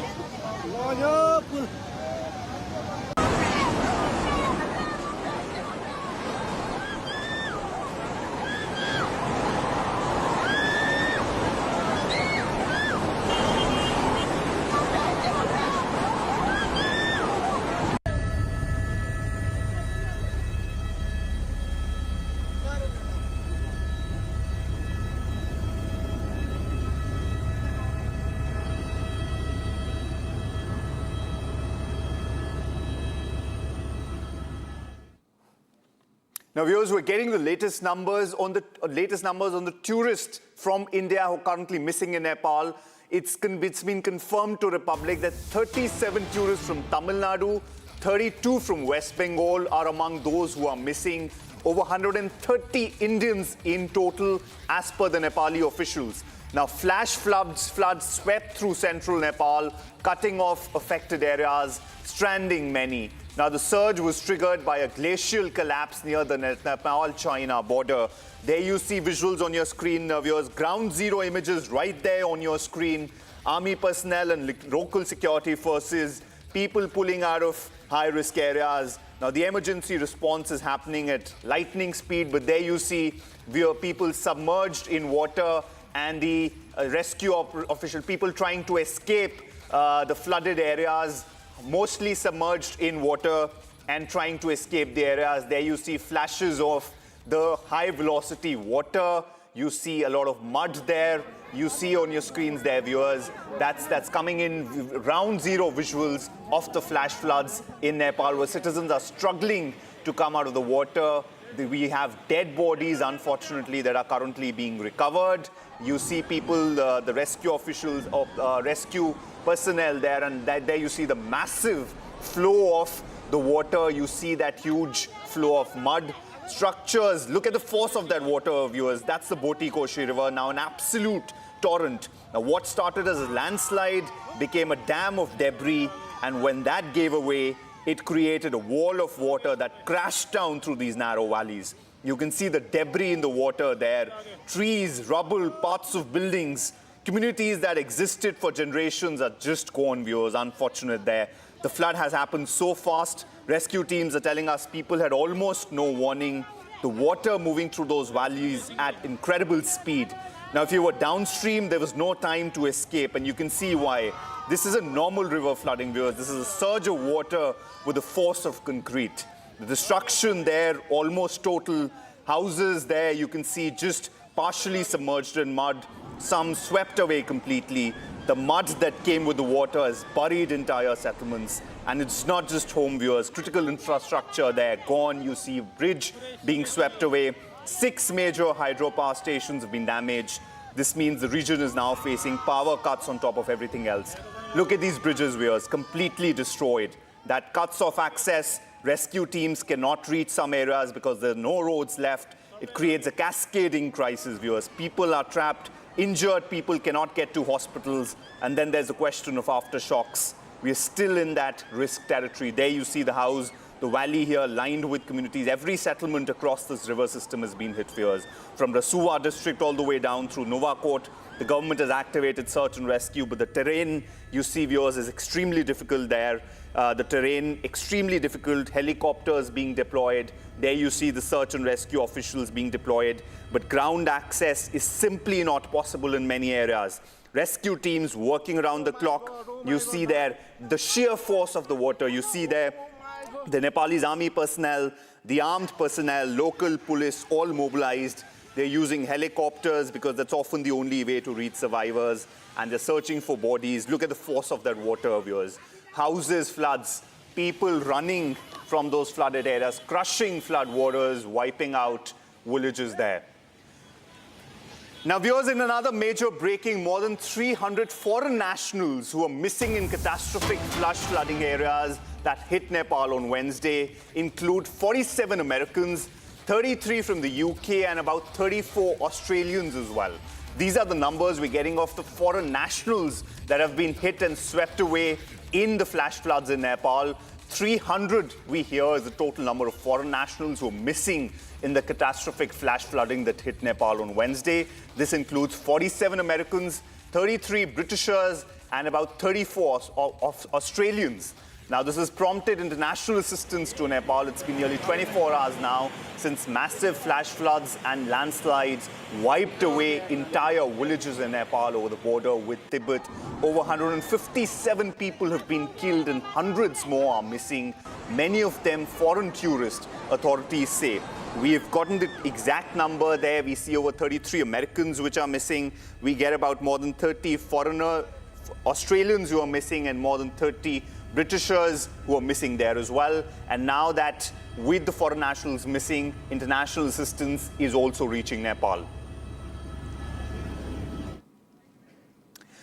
We've got our next breaking there, viewers, as well. Over 50 Malaysians still out of contact following the floods. Malaysian media reports are saying that over 50 Malaysians are still out of contact from the flood-hit areas. Now, search efforts are on to trace those unaccounted for. This is, it's not just Nepalese, it's not just Indian tourists. Now you see the visuals on your screen that the entire house there being destroyed and getting flown away with the massive force of the water there. Now, this comes across as an international crisis now, viewers, because we see that a lot of foreign nationals are missing there. Initially, we got you reports of Americans, Britishers, and Australians missing. Now we've got reports of over 55 Malaysians as well who have been missing, according to the Malaysian reports. Viewers, it's not just Indians or Nepalese citizens. We're looking at over 400 tourists currently who are unaccounted for, most of them foreigners. Now, viewers, these are people who came to Nepal for adventure, for trekking, for the mountains. Some Indians there who went for the Kailash Mansarovar Yatra. These people are from all over the world, more than 140 Indian nationals. Now, that's the largest group, but we also have Americans unaccounted for. We've got Australians, British tourists, people from Malaysia, the Netherlands, Portugal, South Africa, South Korea. It's a truly international crisis, viewers, that's unfolding. You look at your screens there, people fleeing, running away from the flood-hit areas.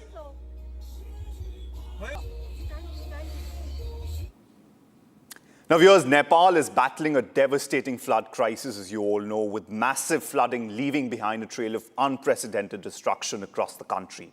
Powerful visuals capture the scale of the devastation as rescue and relief operations continue in several affected areas. As Nepal faces this massive humanitarian crisis, India stands firmly with its neighbour, extending support and humanitarian assistance for relief efforts. Republic Editor-in-Chief Arnab Goswami brings you the latest on the Nepal floods, with ground visuals capturing the scale of destruction in the ongoing rescue and relief operations. Ladies and gentlemen, there has been a terrible, terrible flash flood in Nepal. And right on top, on behalf of everyone here at the Republic Media Network, we want to say to the people of Nepal, the brave people of Nepal, that India is with Nepal, Bharat is with Nepal. What has happened is extraordinarily tragic when a sudden surge of river from the Tibetan side, the Chinese side, triggers a flash flood that affects one whole district and all the downstream areas along the Trishuli River in Nepal. Some of the visuals of what has happened are truly heart-rending and extremely worrying. The first visual I'll show you, you can see the sheer power of this flash flood, because in a blink of an eye, a massive wall of water surges through the valley, demolishing buildings. Then in visual 2, you will see how there is this terrifying moment when people are just going about their daily routine, suddenly overrun and completely overwhelmed by the flood. This picture has gone viral. It's just so scary because the waves are many, many stories high.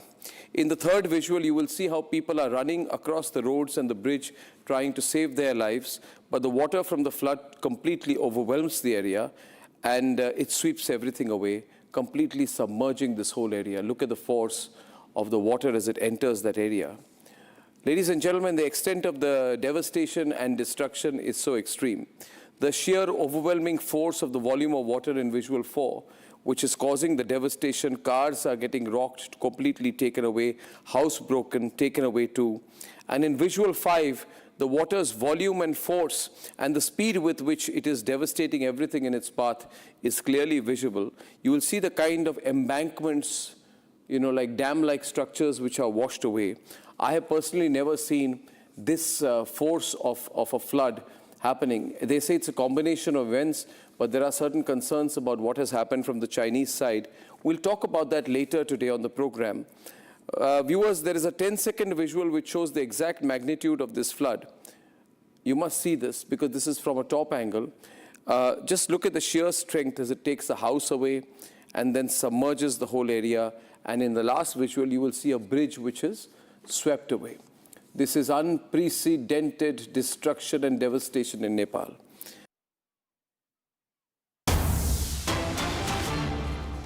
Now, viewers, Donald Trump is back with another renaming idea, and this time it's Lake Ontario. He says he's thinking of renaming it Lake America, and this comes right in the middle of a full-blown trade war with Canada.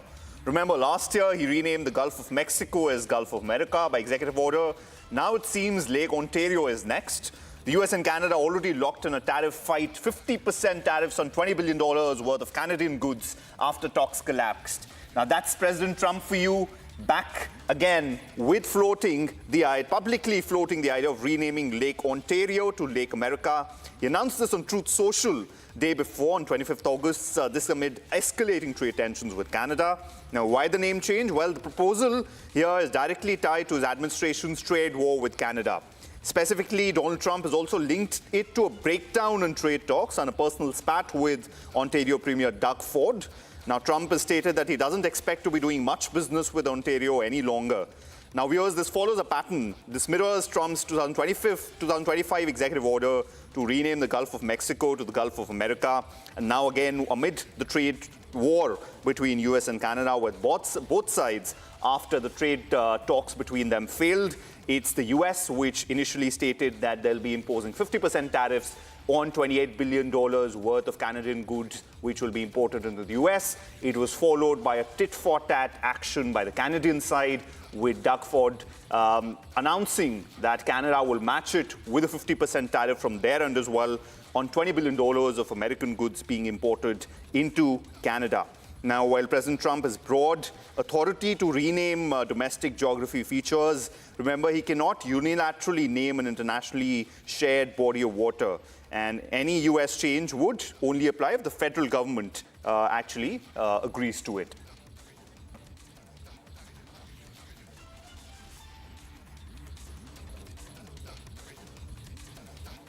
Now, viewers, the United States back to Nepal now. The United States Geological Survey. All right, viewers, time to pause for a short break. The United States Geological Survey confirms glacier collapse caused Nepal floods, not an earthquake.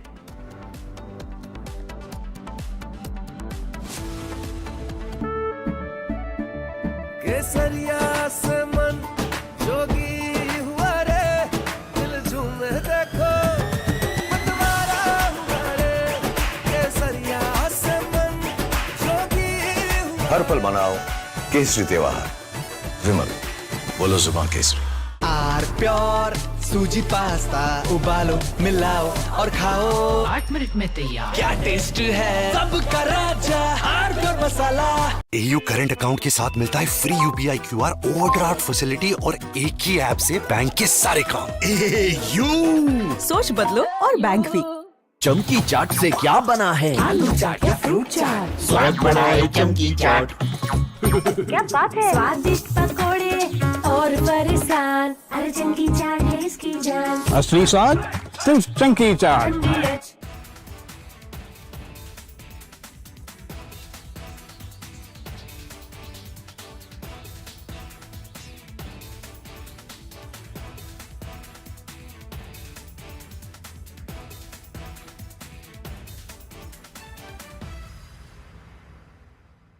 ايش عملتي؟ ما عملتيش شيء يا حبيبتي.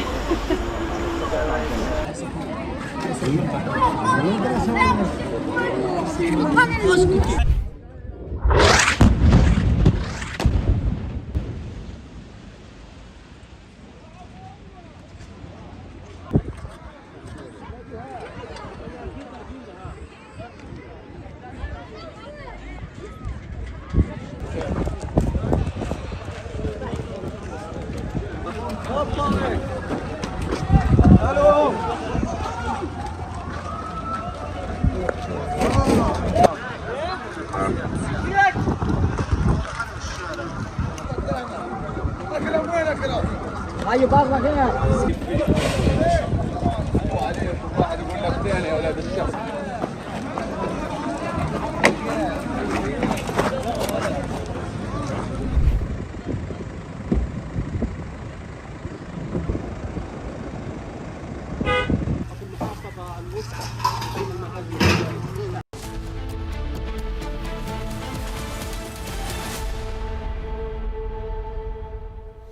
Now, viewers, a massive flash flood has hit Nepal's northern Rasuwa district near the Tibetan border, causing widespread damage to roads, bridges, vehicles and buildings.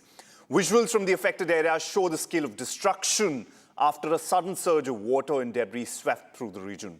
At least 160 people have been killed and nearly 400 are missing, including more than 133 Indian tourists missing. Here's the report.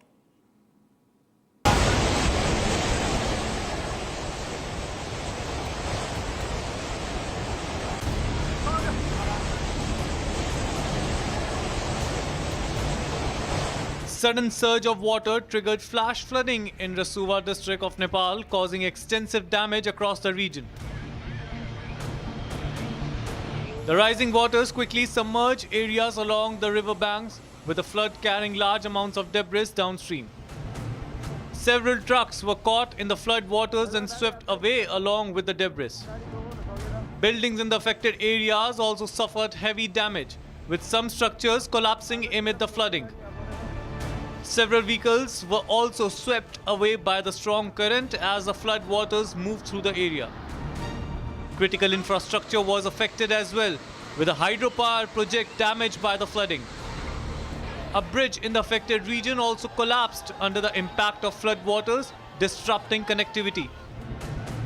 The flooding has left behind widespread destruction across Rasuwa, with roads, buildings and other infrastructure damaged or swept away.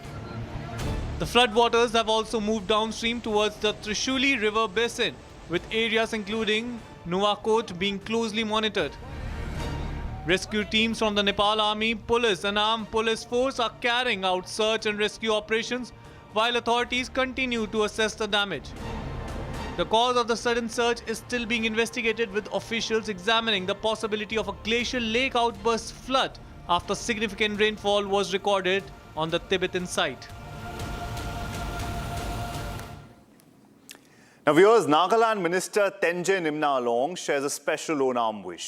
Taking to X, Minister Along posted a video with the caption, "When Onam vibes hit different, even the robots join the celebration."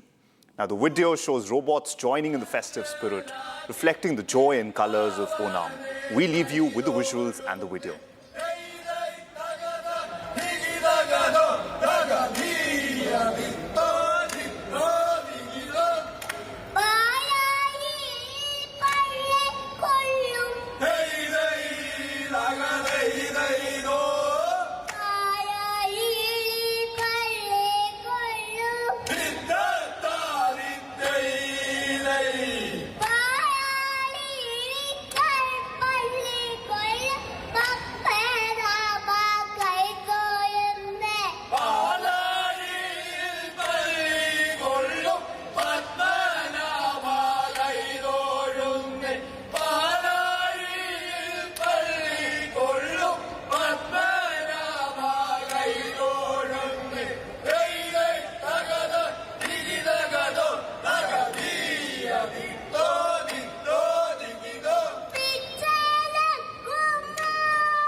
Best हरा board दिखाना।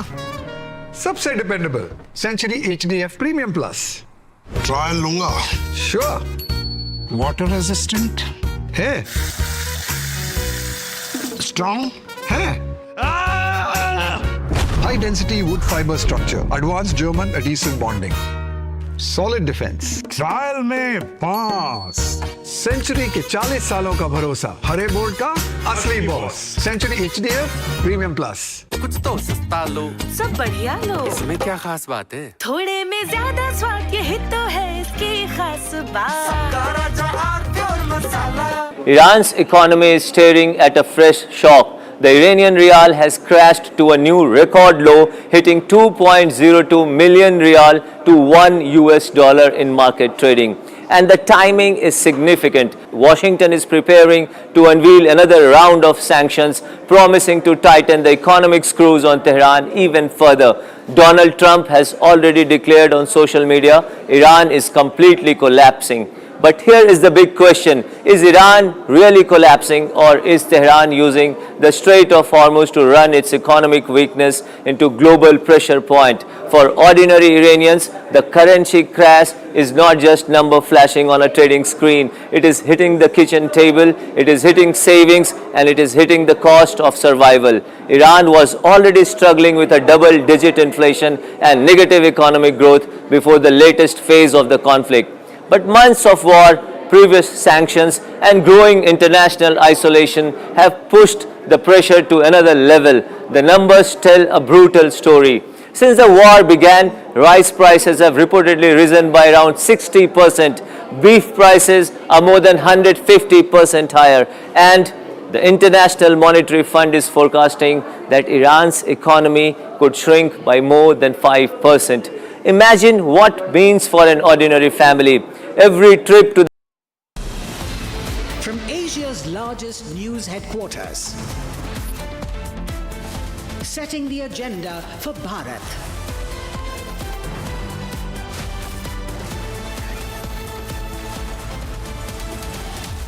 You're watching Republic.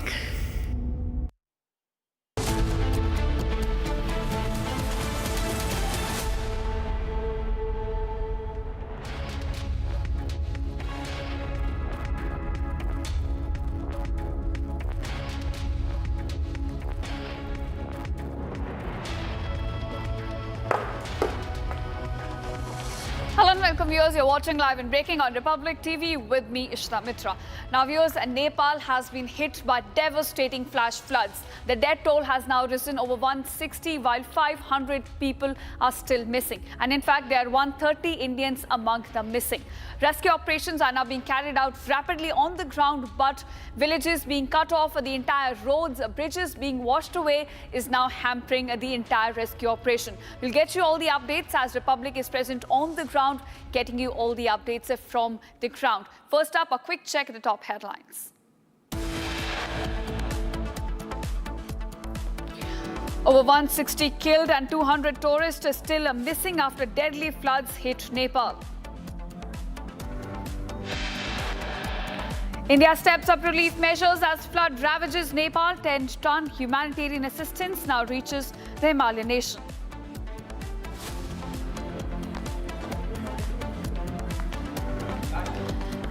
US Geological Survey clarifies a glacier collapse caused Nepal flash floods and not an earthquake.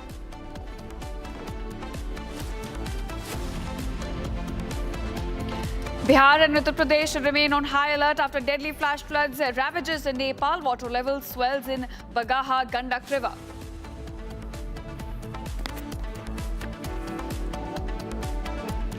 India and China to step up military hotline on Arunachal and middle sector to step up joint expert group to fast-track boundary issue.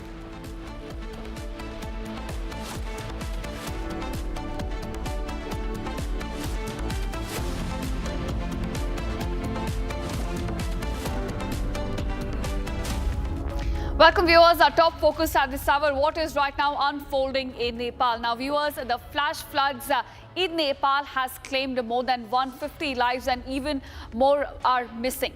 Roads, bridges, all have been swept away. Entire villages are now submerged underwater and many people are left hopeless. Such was the sight after the deadly flash floods hit the Himalayan nation. In the latest report by USGS, they claim that the flash floods were in fact not caused by an earthquake, but rather it was a glacial outburst, a landslide which triggered an earthquake. Now, India and Nepal have intensified their search and rescue operations on the ground. India, in fact, has sent 10 tons of humanitarian assistance to the Himalayan nation, showing and asserting and reaffirming India's support to Nepal at this difficult hour. We're getting more updates as to how the rescue operations are now unfolding on the ground. We'll get you all the updates as how Nepal's government has also now intensified flood response in the Suva district. In fact, search and rescue and relief operations are right now underway in areas which are affected by massive floods in Bote Koshi River. Nepali army is now delivering essential food items, tents as well as medicines to those which in fact remain stranded in those regions. Now, army and private helicopters have also been pressed into service. Foot teams have also been deployed in several areas, including Timure, Saibru Beshi and riverine areas. Government urges residents near river banks to stay on high alert. So we're getting all these updates right now from the ground, where we're looking at rescue operations are being underway at a rapid pace. In fact, we understand helicopters, choppers, whether it's used for military, paramilitary, or they're used for private tourism purposes, all have now been roped in for the rescue operation right now.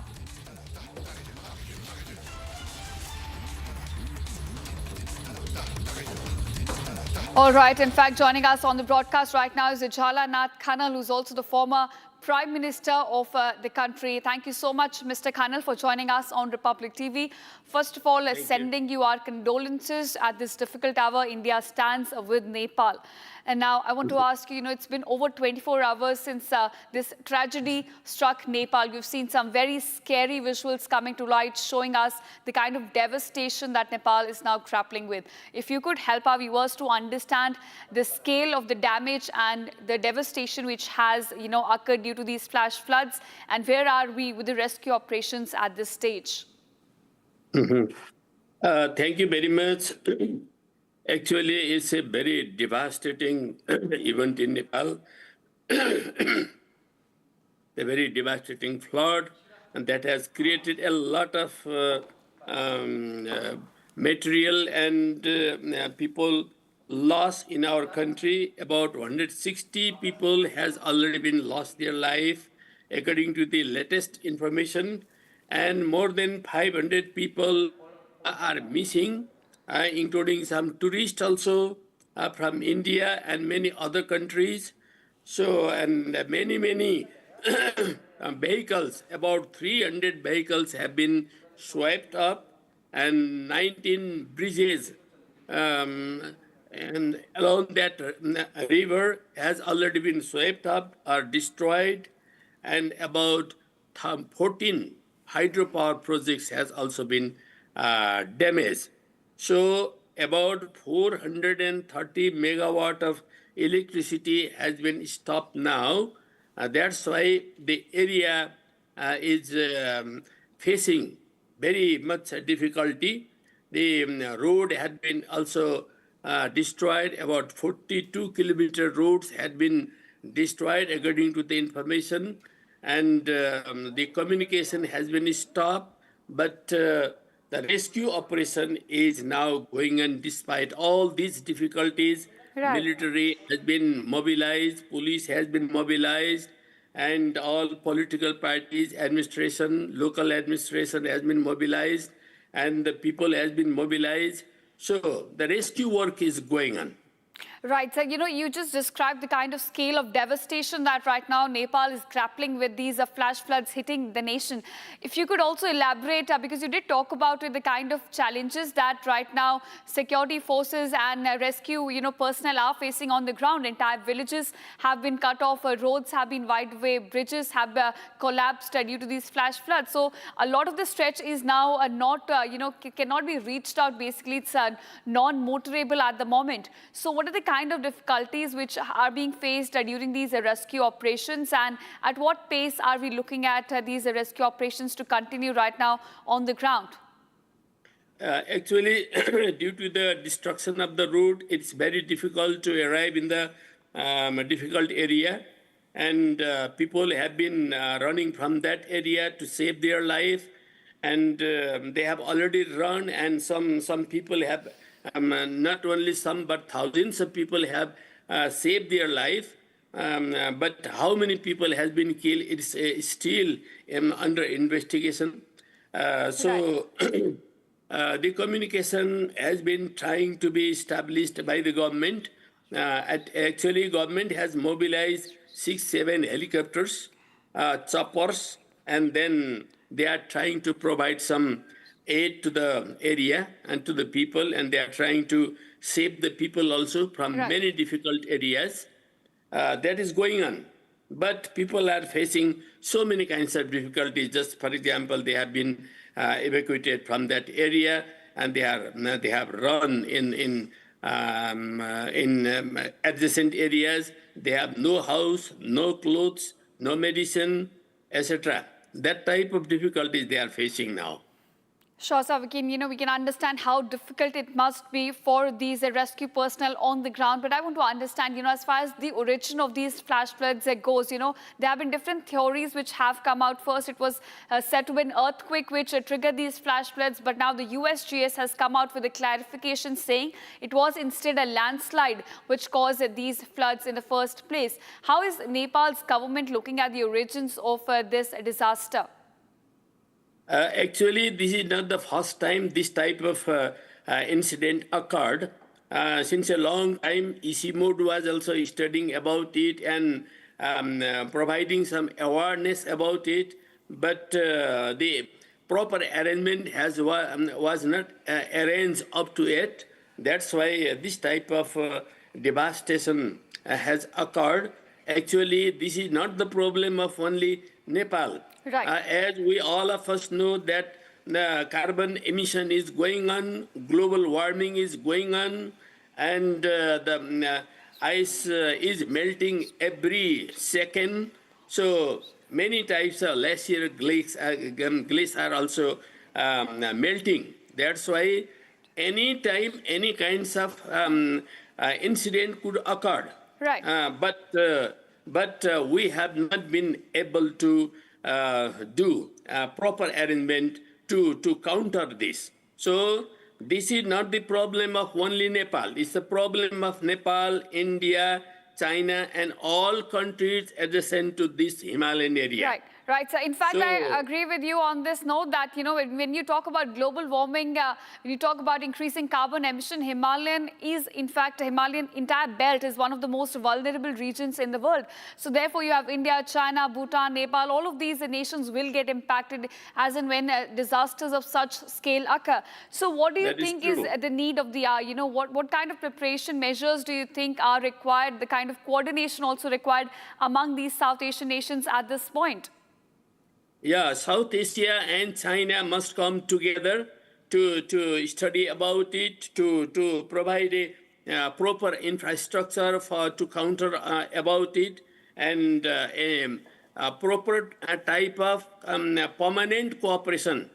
We must develop an emergency fund also we need, and at the same time the information system should have to be established from China to the whole South Asia region. Right, in fact, and so before I let you go, I also want to ask you, because this is not the first kind of incident which has hit Nepal. We've seen similar such incident also, unfold in the country, and being a downstream nation, it also has to face the devastating consequences. So what are the lessons that Nepal has drawn from such, such natural disasters that can also be implied, on a different scales? Yeah, actually, it's a very important question you put forward. We must take a great lesson from this incident, not for only for Nepal, but China, India, and whole South Asia and China should take a lesson, and we must come together. We have to study about it, as the ICIMOD also provided some report. We have to study more comprehensively and try to find out more concrete and aggregated, integrated solution for it. Technically, economically, and socially, and politically, in all aspects, we have to study about it and make a long-term and short-term plan. Right, so I agree with you. That is, in fact, the need of the hour. At this difficult hour, a lot of countries have pledged in support for Nepal. India, of course, being a first responder, has already dispatched humanitarian assistance. But if you could tell us, the kind of help that Nepal is getting from the countries around the world at the moment. Yeah, so first of all, I would like to extend my thanks to Indian government and Indian people for your concern and help in the difficult time. At the same time, all other countries, China and US and UN, or all other concerned countries, we would like to extend our call to help us, particularly in providing some tents at this time, medicine and clothes, and also daily necessary things for the people. All right, and before I let you go, my last question to you, sir. Any one message that you have that you want to send in through Republic TV, as Nepal right now is grappling with a devastating flood right now. We're looking at these visuals. You know, the death toll has risen to over 150. So this is not, you know, an hour that has happened before. It's a very, very difficult hour for the country. So any message that you want to send to, you know, to people around the world through our platform? Yeah. All of the countries and people around the world must together to protect our environment, because environment is degrading day by day because of global warming and carbon emission, etc. So we must follow the environmental protection conclusion of the international conference, and we have to implement it so that our environment degradation has been stopped, and a new environment, a green environment, environment could be created in the world, in our region, and in our country. For joining us on Republic TV, and that's the big message coming in from former Prime Minister of Nepal, that right now ecological conservation is the need of the hour. Thanks so much, sir, for joining us on Republic. Thank you very much. And now, viewers, that was the former Prime Minister of Nepal getting us all the details on what scale the damage has now taken place in the Himalayan nation, the kind of pace at which rescue operations are right now unfolding across the state, and also sending out a message that right now ecological conservation is the need of the hour, and there is cooperation needed among South Asian nations to deal with disasters of such scale. So that's the message coming in from former Prime Minister of Nepal. And as Republic continues to get you all the updates on what is right now happening in the flood-hit nation of Nepal, we'll try and show you the visuals, the devastating, the scary visuals which have come to light from across Nepal. Let's get started with that. All right, in fact, these are the visuals which have come in first, showing you how these people are struggling to save their lives as flood water has gushed in fact, roping in. It's not just flood water, it is mud, it is slush, all roped in into this, which is making difficult for these citizens, these people to, in fact, make their way out of this slush right now. So you can see the struggle, in fact, on your screen as people are trying to save their lives. The second visual, which has also come out from Nepal, shows us, again, you know, it's a very concerning thing. This is where bodies are being recovered. This is this extent of damage. We know the death toll has now crossed over 160, and right now you can see on the river banks, bodies are being washed away, and they're being recovered from these personnel, from these people who are now in fact on the banks. All right, third visual also coming in is showing you how the entire wall of mud has now been swept away in floods. You can see the speed at which the water is gushing in, and how it's essentially swallowing everything that's coming in its way. You can see a wall of mud that gets swept away by the flood waters that gushes in, again showing you the kind of intensity with which Nepal has been hit in these floods. Another visual that's come to light shows you that how bridges, the infrastructure, connectivity has been impacted. Now in this screen, you can see the entire bridge. It first caves in and then it's swept away by the gushing water. So also showing you that how difficult it has become to carry out the rescue operations on ground, as roads, bridges have been swept away by the flood waters which has been gushing in the flood-hit areas of Nepal. Another visual showing you that it's not just the bridges, the roads which have been hit, but residential houses have also been swept in these flood waters. And right now you can see that this house, which is essentially located on the banks, it collapses first and then it gets swept away by the flood waters. So again, showing you the scale of destruction which the Nepal is grappling with at the moment.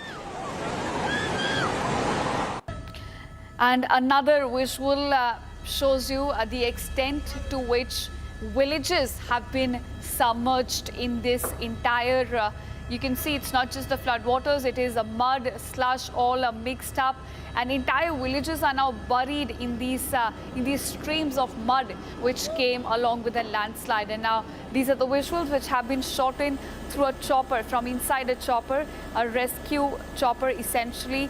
Some people are inside which have been rescued, and you can see it is overlooking villages, the valley through which these flood waters gushed in, and currently the entire village stands submerged, and it is a stream of mud essentially which has buried these homes in your screen.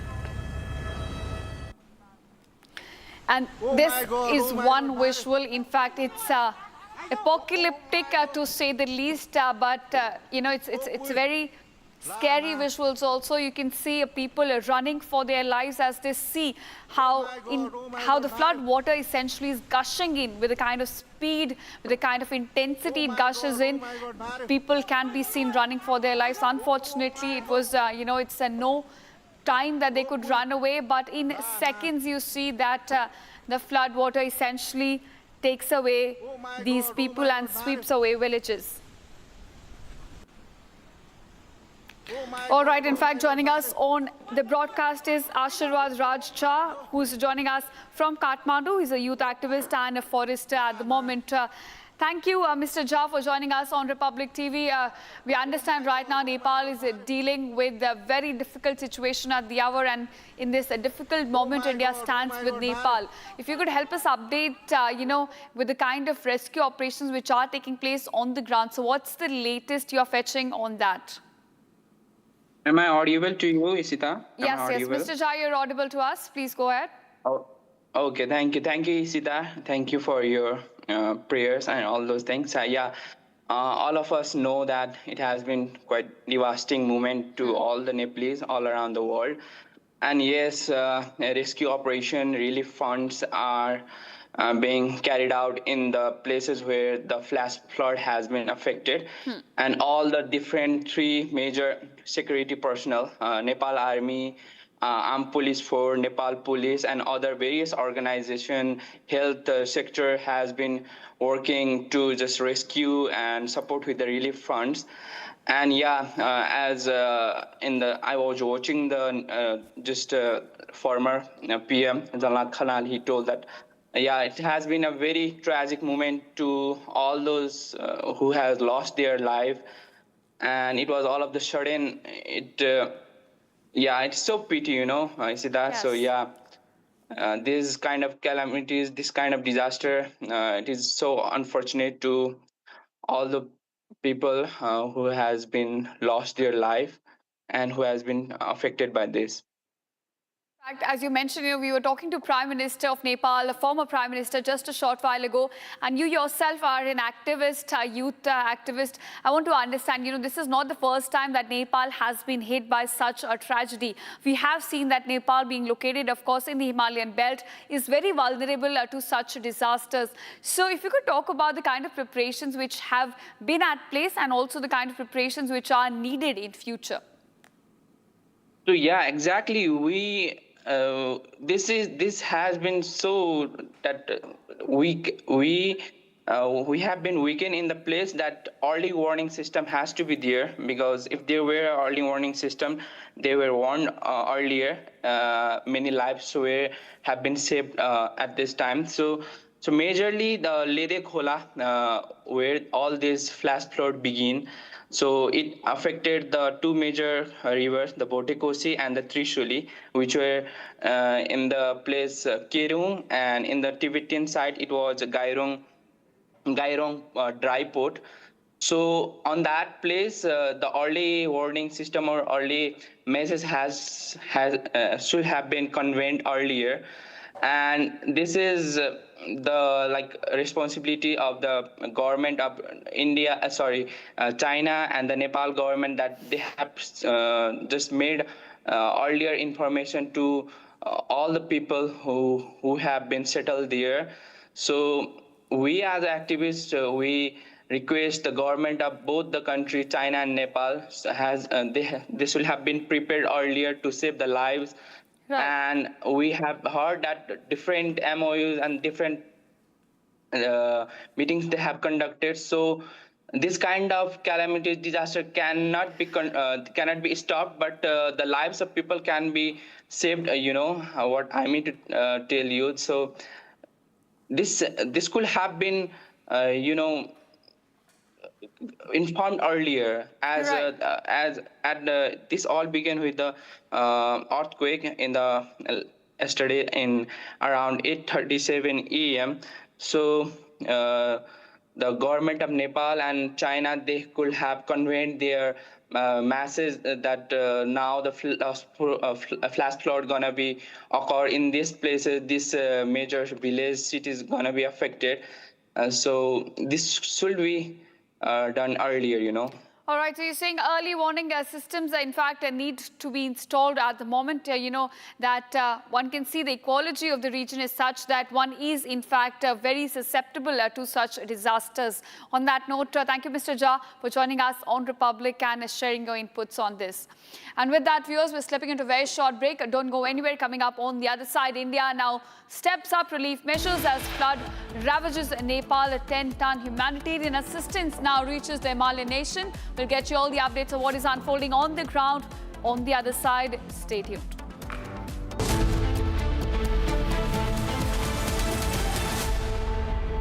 चमकी चाट से क्या बना है? Sandwich, लस्सी और छाछ। हर घूंट में चमकी चाट, ड्राई फ्रूट और दही बड़े। चमकी चाट से स्वाद बढ़े। असली स्वाद सिर्फ चमकी चाट। I wake up wearing someone else again. Don't let it slip. I'm losing. I don't wanna be safe anymore. Finding myself. That's my moment of Sarah. R pure सूजी पास्ता उबालो मिलाओ और खाओ 8 मिनट में तैयार। क्या टेस्ट है सबका राजा R pure masala.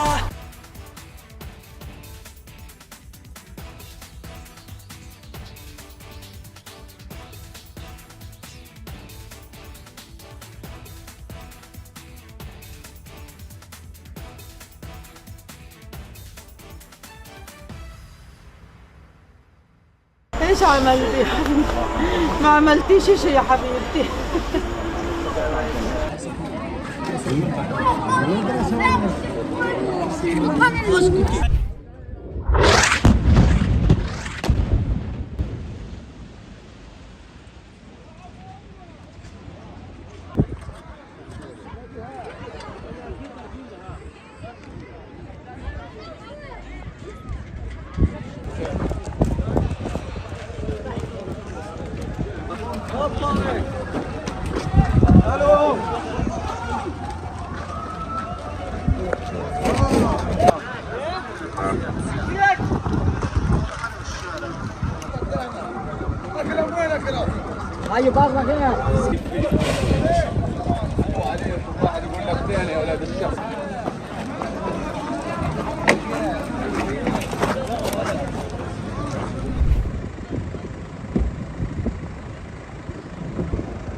رموا 4 صواريخ وهذا الدمار كله بسبب الصواريخ هذول. ايش صار في النازحين والخيم؟ النازحين وممتلكات، هي ممتلكات وهانه ونازحين للاسف كلهم تدمروا. للاسف الحين هم بلا مأوى. هم هالوقت بلا مكان يروحوا يقعدوا له. هم الحين بفكروا كيف يستقروا، كيف يروحوا لمكان آمن ثاني او كيف يستقروا في هذا المكان. بدنا نعيش بأمان، بدنا نعيش بحياتنا. بدنا نحس هاي بيت شايفين كيف؟ هاي هذا البيت هاي هذا البيت تدمر واحنا واقفين وبنتكلم بسبب القصف اللي كان قبل شويه.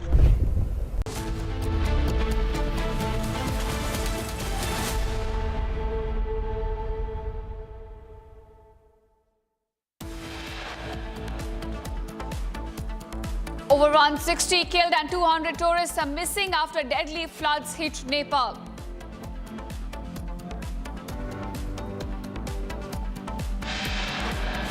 India steps up relief measures as flood ravages Nepal. 10-ton humanitarian assistance reaches the Himalayan nation. The United States Geological Survey clarifies a glacier collapse caused Nepal flash floods and not an earthquake. Bihar and Uttar Pradesh remain on high alert after deadly floods hit Nepal. Water levels swells in Bagaha Gandak River. India-China to set up military hotline on Arunachal and Middle Sector to set up joint expert group to fast-track boundary issue.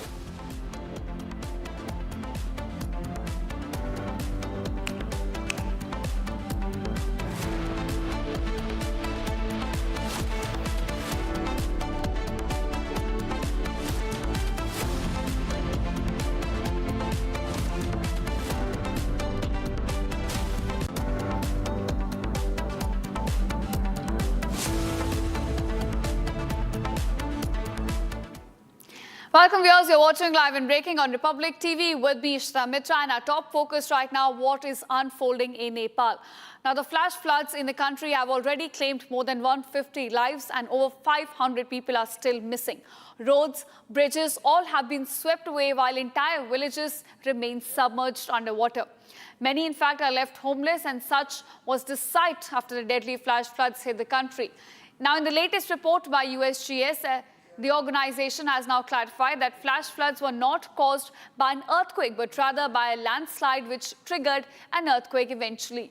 Now, India and Nepal have intensified their search and rescue operations on the ground. India, in fact, has sent about 10 tons of humanitarian assistance, showing that Bharat stands shoulder to shoulder with Nepal at this difficult hour. So these are the latest updates that we're fetching for you viewers as Nepal continue to grapple with such difficult disaster at the moment. We'll try and show you the visuals as well, which have come to light. Now, the first visual, in fact, on your screen shows you how people have been struggling to save their lives. These are few people who are trapped inside the flood waters. They're, in fact, trying to take their belongings out of this water. Now, remember, it's not just the flood water. It is essentially a mix of mud, slush, which has come in along with the landslide, and therefore, this is making it difficult for these people to make their way out of the flood waters. The second visual, in fact, which has come to light shows you the kind of devastation which Nepal is grappling with at the hour. Now, these are visuals, very unfortunate visuals of dead bodies are being recovered. They are, in fact, being washed away on the river banks right now, and you can see people who are picking up these bodies from the water right now and helping in the operation. So again, showing you with the kind of devastation and death Nepal is dealing with at the moment. The death toll has already risen to over 160. Another visual that's come to light showing you the extent of damage which Nepal is now dealing with. This shows you the gushing waters coming in and sweeping away an entire wall of mud along with it. And this is essentially then, of course, goes ahead and submerges several other villages in Nepal as well. So in your screen, you can see how the water gushes in with the kind of speed it comes in and then sweeps away an entire wall of mud, taking along the debris in its path. Another visual which has come to light shows you how bridges, in fact, are being swept away. Roads are completely destroyed.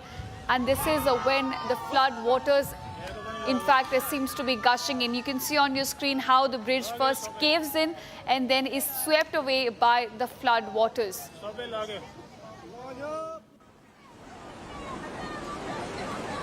This also shows you it's not just the bridges, the roads which are becoming a casualty due to these flash floods. Houses, residential structures have also been hit. This is one such house which is in fact swept away in flood waters.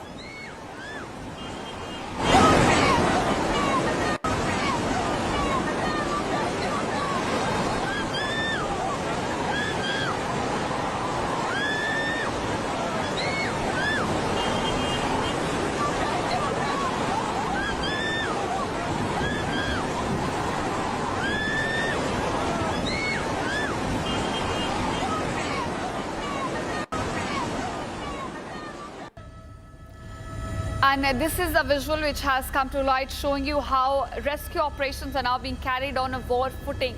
This entire video has been shot from a chopper in which some people who have been rescued are present inside. But what it's overlooking is the entire valley being buried under a stream of mud slush right now. And this is where the flood waters entered in Nepal, and you can see the entire valley is now buried in a stream of mud and slush. Let's take a look at these visuals.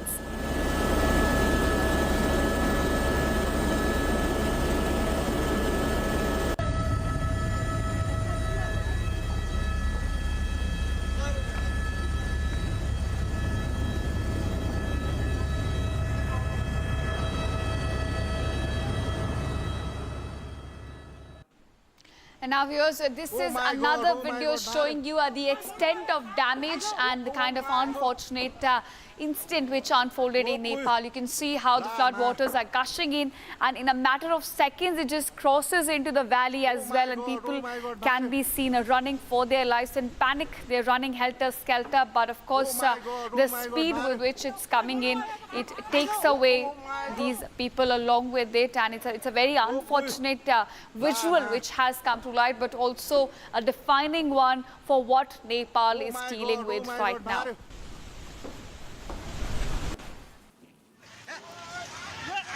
Another visual, in fact, viewers, is showing you that it was in a matter of seconds that this tragedy unfolded. You can see how bridges, how anything essentially that comes in the way of these flood waters is swept away. You can see people, in fact, running again in panic. They're fleeing, they're trying to save their lives, and the water gushes in with such speed that it sweeps away anything that comes in its way. It's apocalyptic to say the least right now, what we're seeing on our screen at these visuals coming in, showing you the kind of intensity with which the flood waters hit these areas in Nepal and swept away the entire buildings, swept away the entire villages, in fact.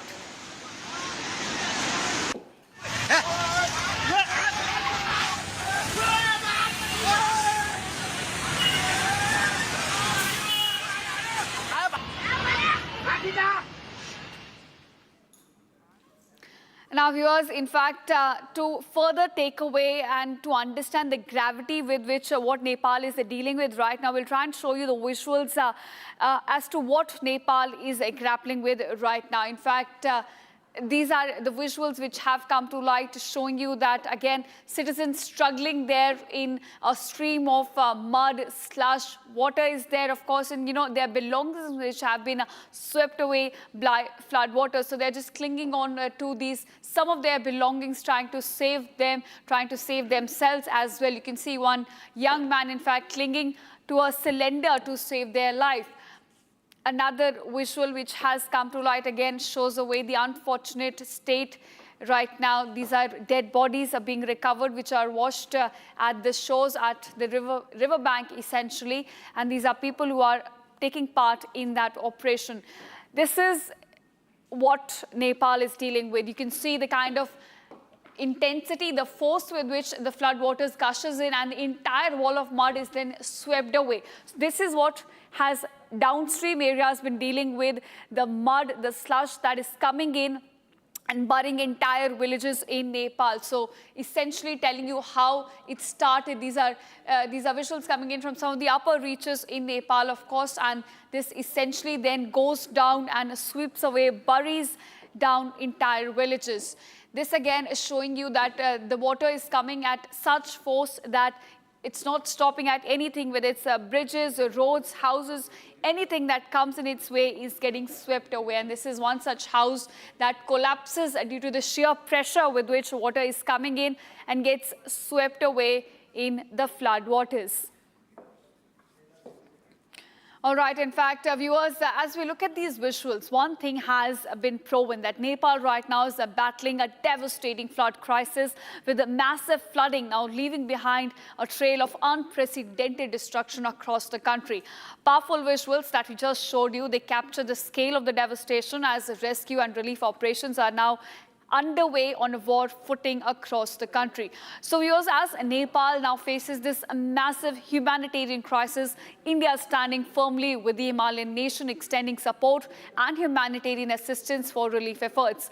Republic Editor-in-Chief Arnab Goswami brings you the latest on the Nepal floods with ground visuals capturing again the scale of destruction and the ongoing relief and rescue operations. Take a look. Ladies and gentlemen, there has been a terrible, terrible flash flood in Nepal. And right on top, on behalf of everyone here at the Republic Media Network, we want to say to the people of Nepal, the brave people of Nepal, that India is with Nepal, Bharat is with Nepal. What has happened is extraordinarily tragic. When a sudden surge of river from the Tibetan side, the Chinese side, triggers a flash flood that affects one whole district and all the downstream areas along the Trishuli River in Nepal. Some of the visuals of what has happened are truly heart-rending and extremely worrying. The first visual I'll show you, you can see the sheer power of this flash flood, because in a blink of an eye, a massive wall of water surges through the valley, demolishing buildings.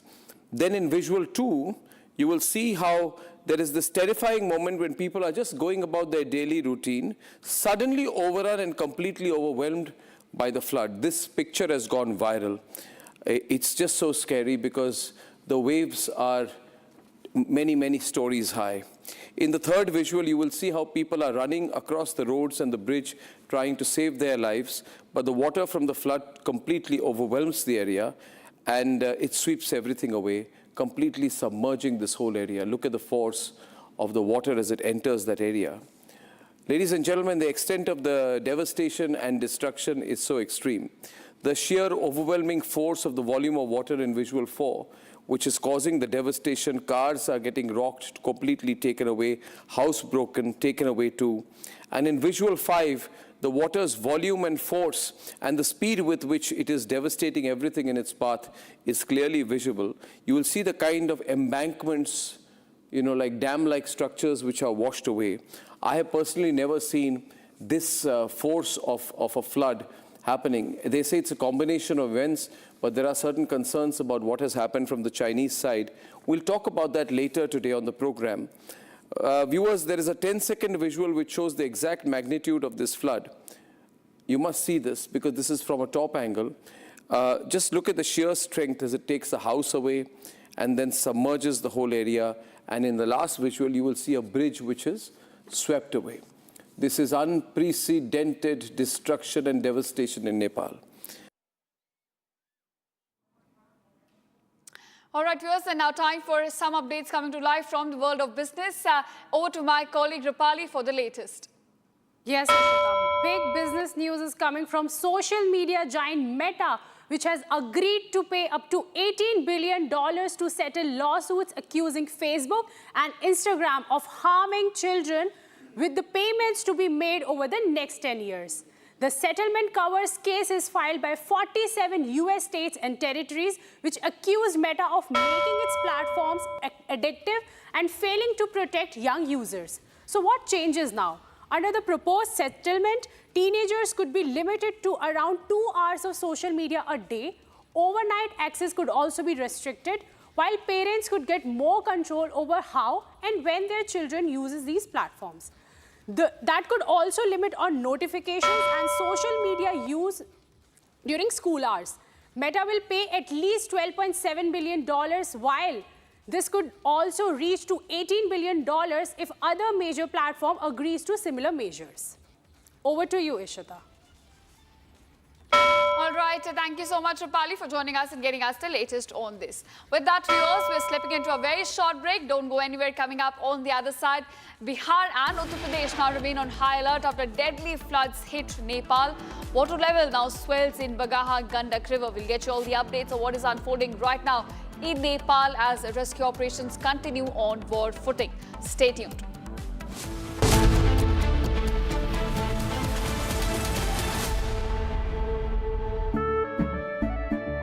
केसरिया से मन जोगी हुआ रे दिल झूमे देखो मतवारा हुआ रे केसरिया से मन जोगी हर पल मनाओ केसरी त्योहार विमल बोलो जुबान केसरी चमकी चाट से क्या बना है सैंडविच लस्सी और छाछ हर घूंट में चमकी चाट अब बताओ स्वाद आया असली स्वाद सिर्फ चंकी चाट।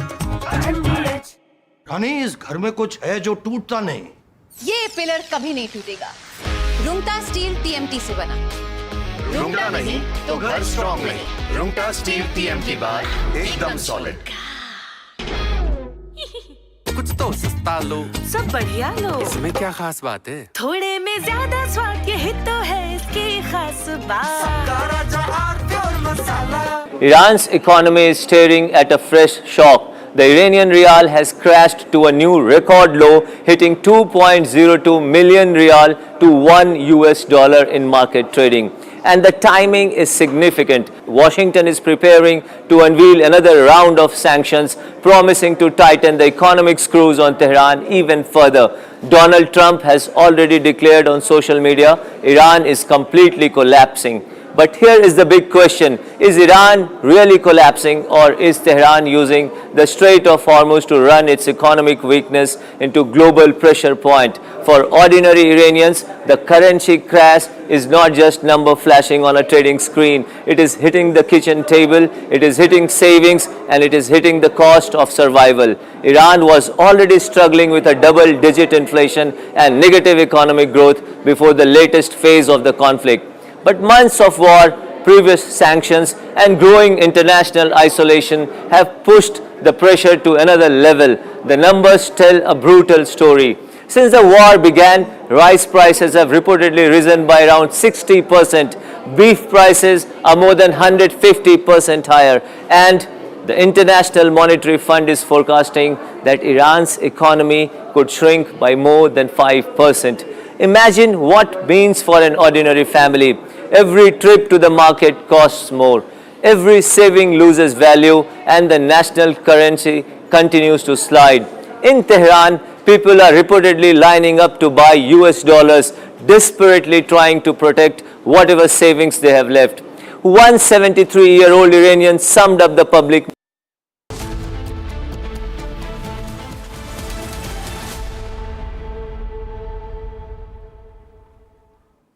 Welcome back, viewers. You're watching Live and Breaking on Republic TV with me, Ishita Mitra. Now, viewers, India's freedom struggle is the most often remembered through the lens of the non-violent movement. But alongside it, a parallel campaign of armed resistance was also being waged against British rule. Author Sanjeev Sanyal, in his book Revolutionaries, The Other Story of How India Won Its Freedom, traces this movement across 5 decades. Now, Sanyal's account is being adapted for the screen as The Revolutionaries, a period drama created and directed by Nikhil Advani, starring Bhuvan Bam, Rohit Saraf and Pratibha Ranta, along with Gurfateh Pirzada. More in this report, take a look. 1857 east India company में हमारी पहली आजाद पर हुआ है अंग्रेजी हुकूमत का कब्जा 1912 4 सर फिरे खड़े हुए एक ही मकसद के साथ ब्रिटिश राज की तबाही Sanjeev Sanyal's book, Revolutionaries, The Other Story of How India Won Its Freedom, has been adapted into a major new web series for Prime Video.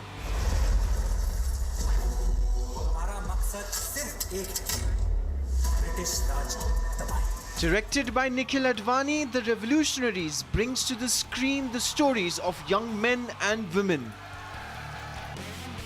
who chose rebellion, sacrifice and armed resilience in their fight against British rule.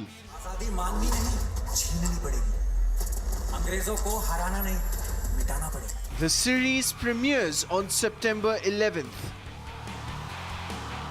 India's freedom struggle has often been told through its most familiar names.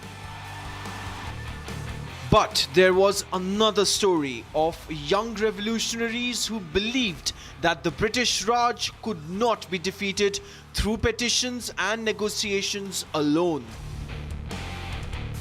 That is the world explored in Sanjeev Sanyal's book Revolutionaries, and now brought to life as a web series.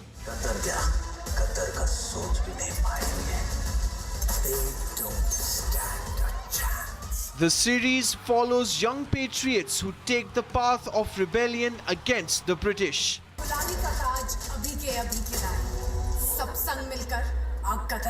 Their journey is one of ideology, friendship, love, sacrifice, and the price of choosing revolution.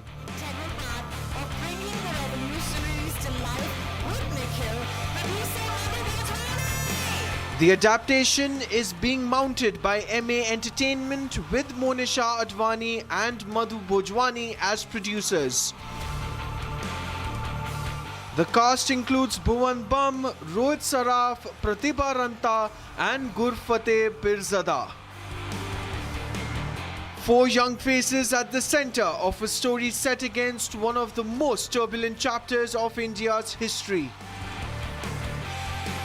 With Rohit Saraf playing revolutionary Sachindra Nath Sanyal, one of the key figures associated with India's revolutionary movement. Sanyal's book sought to revisit the revolutionary strand of India's independence movement. The series takes the historical material and turns it into a character-driven period drama. From Sachindra Nath Sanyal to the young revolutionaries who chose a dangerous path against the Raj. The Revolutionaries promises a different look on India's freedom movement. All right, here's coming up on the other side. India steps up relief measures as flood ravages in Nepal. A 10-ton humanitarian assistance now reaches Kathmandu. We'll get you all the updates on the rescue operations underway on war footing in the Himalayan nation. On the other side, stay tuned.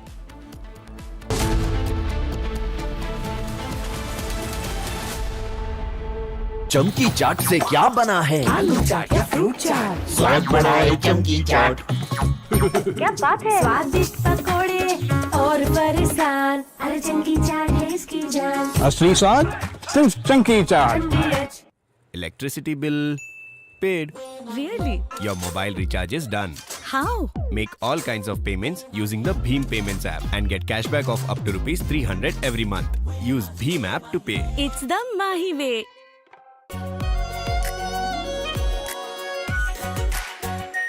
Our pure Shahi Paneer Masala. Delicious, healthy, every day.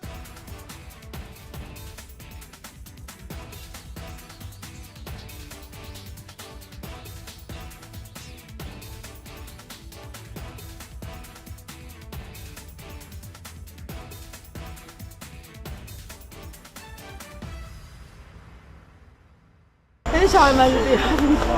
ما عملتيش شيء يا حبيبتي.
رموا 4 صواريخ، وهذا الدمار كله بسبب الصواريخ هذول. ايش صار في النازحين والخيم؟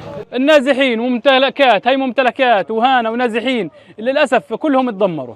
للأسف الحين هم بلا مأوى، هم هالوقت بلا مكان يروحوا يقعدوا له. هم الحين بفكروا كيف يستقروا، كيف يروحوا لمكان آمن ثاني، أو كيف يستقروا في هذا المكان. بدنا نعيش بأمان، بدنا نعيش بحياتنا، بدنا نحس.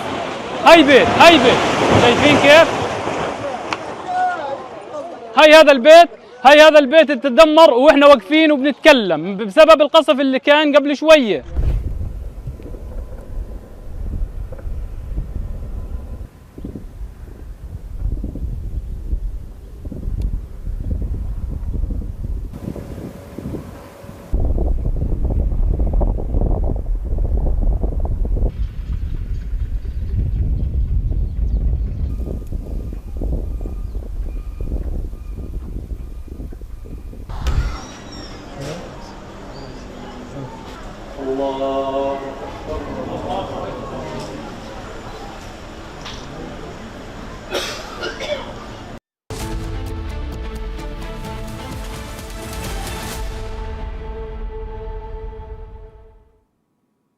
Welcome back, viewers. You're watching live and breaking on Republic TV. Now, a big crackdown underway by food regulator FSSAI has now issued notices to 2 5-star hotels in Delhi's Aero City, including including Andaz as well as JW Marriott.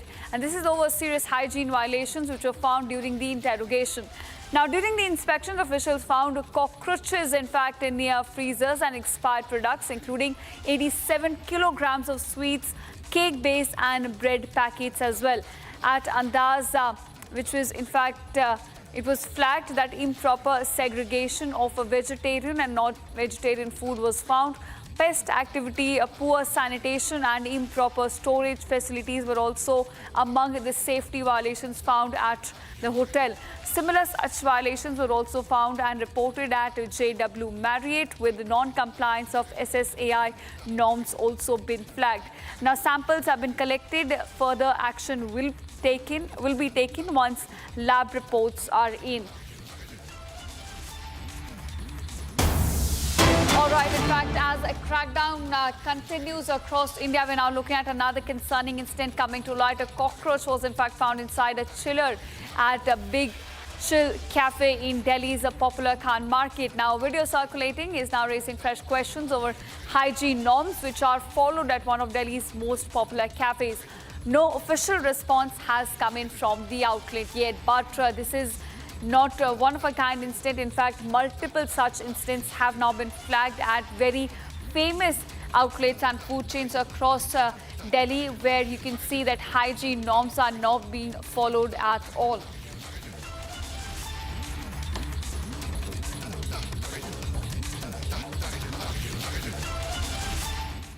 All right, viewers, so with that, we're slipping into a very short break. Don't go anywhere. Coming up on the other side, India is now stepping up relief measures as flood ravages Nepal. A 10-ton humanitarian assistance now reaches Kathmandu as rescue operations continue on war footing.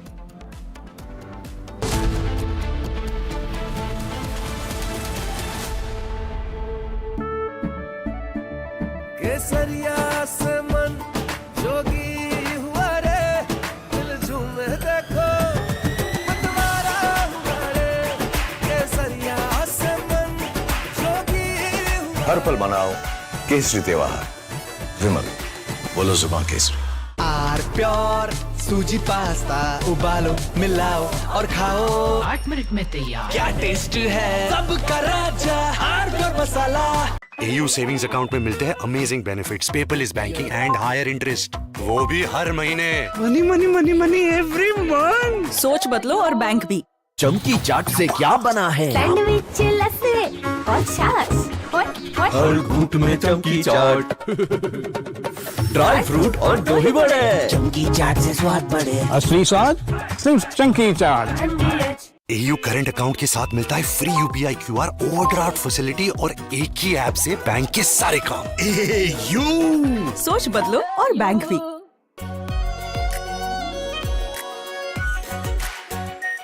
Are pure shahi paneer masala, delicious, healthy every day. Iran's economy is staring at a fresh shock. The Iranian rial has crashed to a new record low, hitting 2.02 million rial to $1 in market trading. And the timing is significant. Washington is preparing to unveil another round of sanctions, promising to tighten the economic screws on Tehran even further. Donald Trump has already declared on social media, Iran is completely collapsing.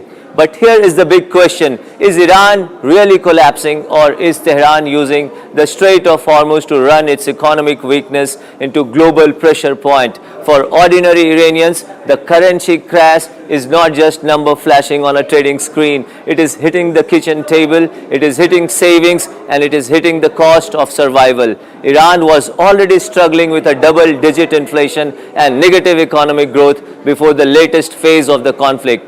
But months of war, previous sanctions, and growing international isolation have pushed the pressure to another level. The numbers tell a brutal story. Since the war began, rice prices have reportedly risen by around 60%. Beef prices are more than 150% higher. And the International Monetary Fund is forecasting that Iran's economy could shrink by more than 5%. From Asia's largest news headquarters, setting the agenda for Bharat.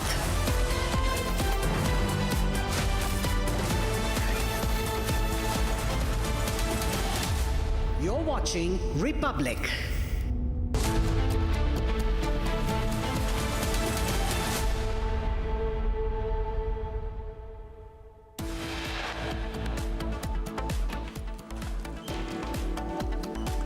Over 135 people killed, 470 people still missing after deadly floods hit Nepal.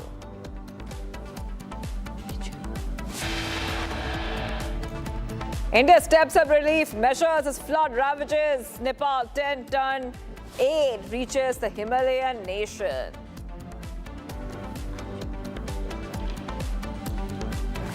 The US Geological Survey clarifies it was a glacier collapse caused Nepal flash floods, not an earthquake.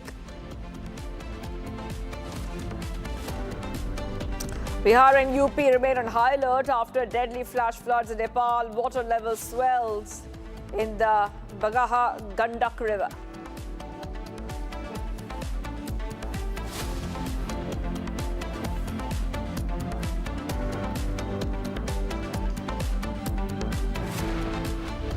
And viewers, the flash floods in Nepal have claimed more than 150 lives. The death toll has grown even more now. Roads and bridges swept away, villages submerged underwater, and many people left homeless. So now the death toll is above 150. From what we understand, it is around 175. That's a number on your screen. Showing you what the latest death toll is. This is very unfortunate, viewers, because we're also seeing that there are updates coming in on Republic. Now, India and Nepal have also intensified their search and rescue operation. So back-to-back updates coming in on Republic TV. India has sent a lot of aid to Nepal as well. And there's a message that Nepal has said. The Nepalese embassy has said that the government immediate priorities are to save lives, locate and rescue missing and stranded people, including foreign nationals, provide medical treatment to the injured, ensure food, safe drinking water, and temporary shelter for affected communities, restore access, and much, much more. And the Embassy of Nepal has said that at this difficult hour, Nepal is very, very grateful to New Delhi for helping them at this time. Embassy is very grateful, and they have mentioned that they expressed its sincere gratitude to the President of India, Srimati Draupadi Murmu, Vice President, and other leaders. On your screen, viewers, are the pictures which are coming in. So 175 is a death toll. It's going higher by the hour. On your screen are the pictures showing you the different phases of the flash floods over the past 24 hours. The rescue relief operations are of top priority. The corpses have swept away because a lot of family members have said that they have seen their own family members being swept away. So some of these pictures are disturbing. But India stands with Nepal. We're getting some more breaking news coming in. Let's go to that. All right, viewers, getting some big breaking news. India is stepping up its relief for Nepal, and a second flight has taken off. 37.5 tons of material, medicines and food packets are being sent for Nepal. And in fact, Jaishankar has said very, very clearly, India is in close and continuous touch with Nepalese authorities, will continue to do so and strongly support Nepal and the ongoing relief efforts which are happening already, viewers. So we are getting these updates coming in. Back-to-back updates coming on Republic TV, telling you about the rescue and relief operations which have been launched in Nepal.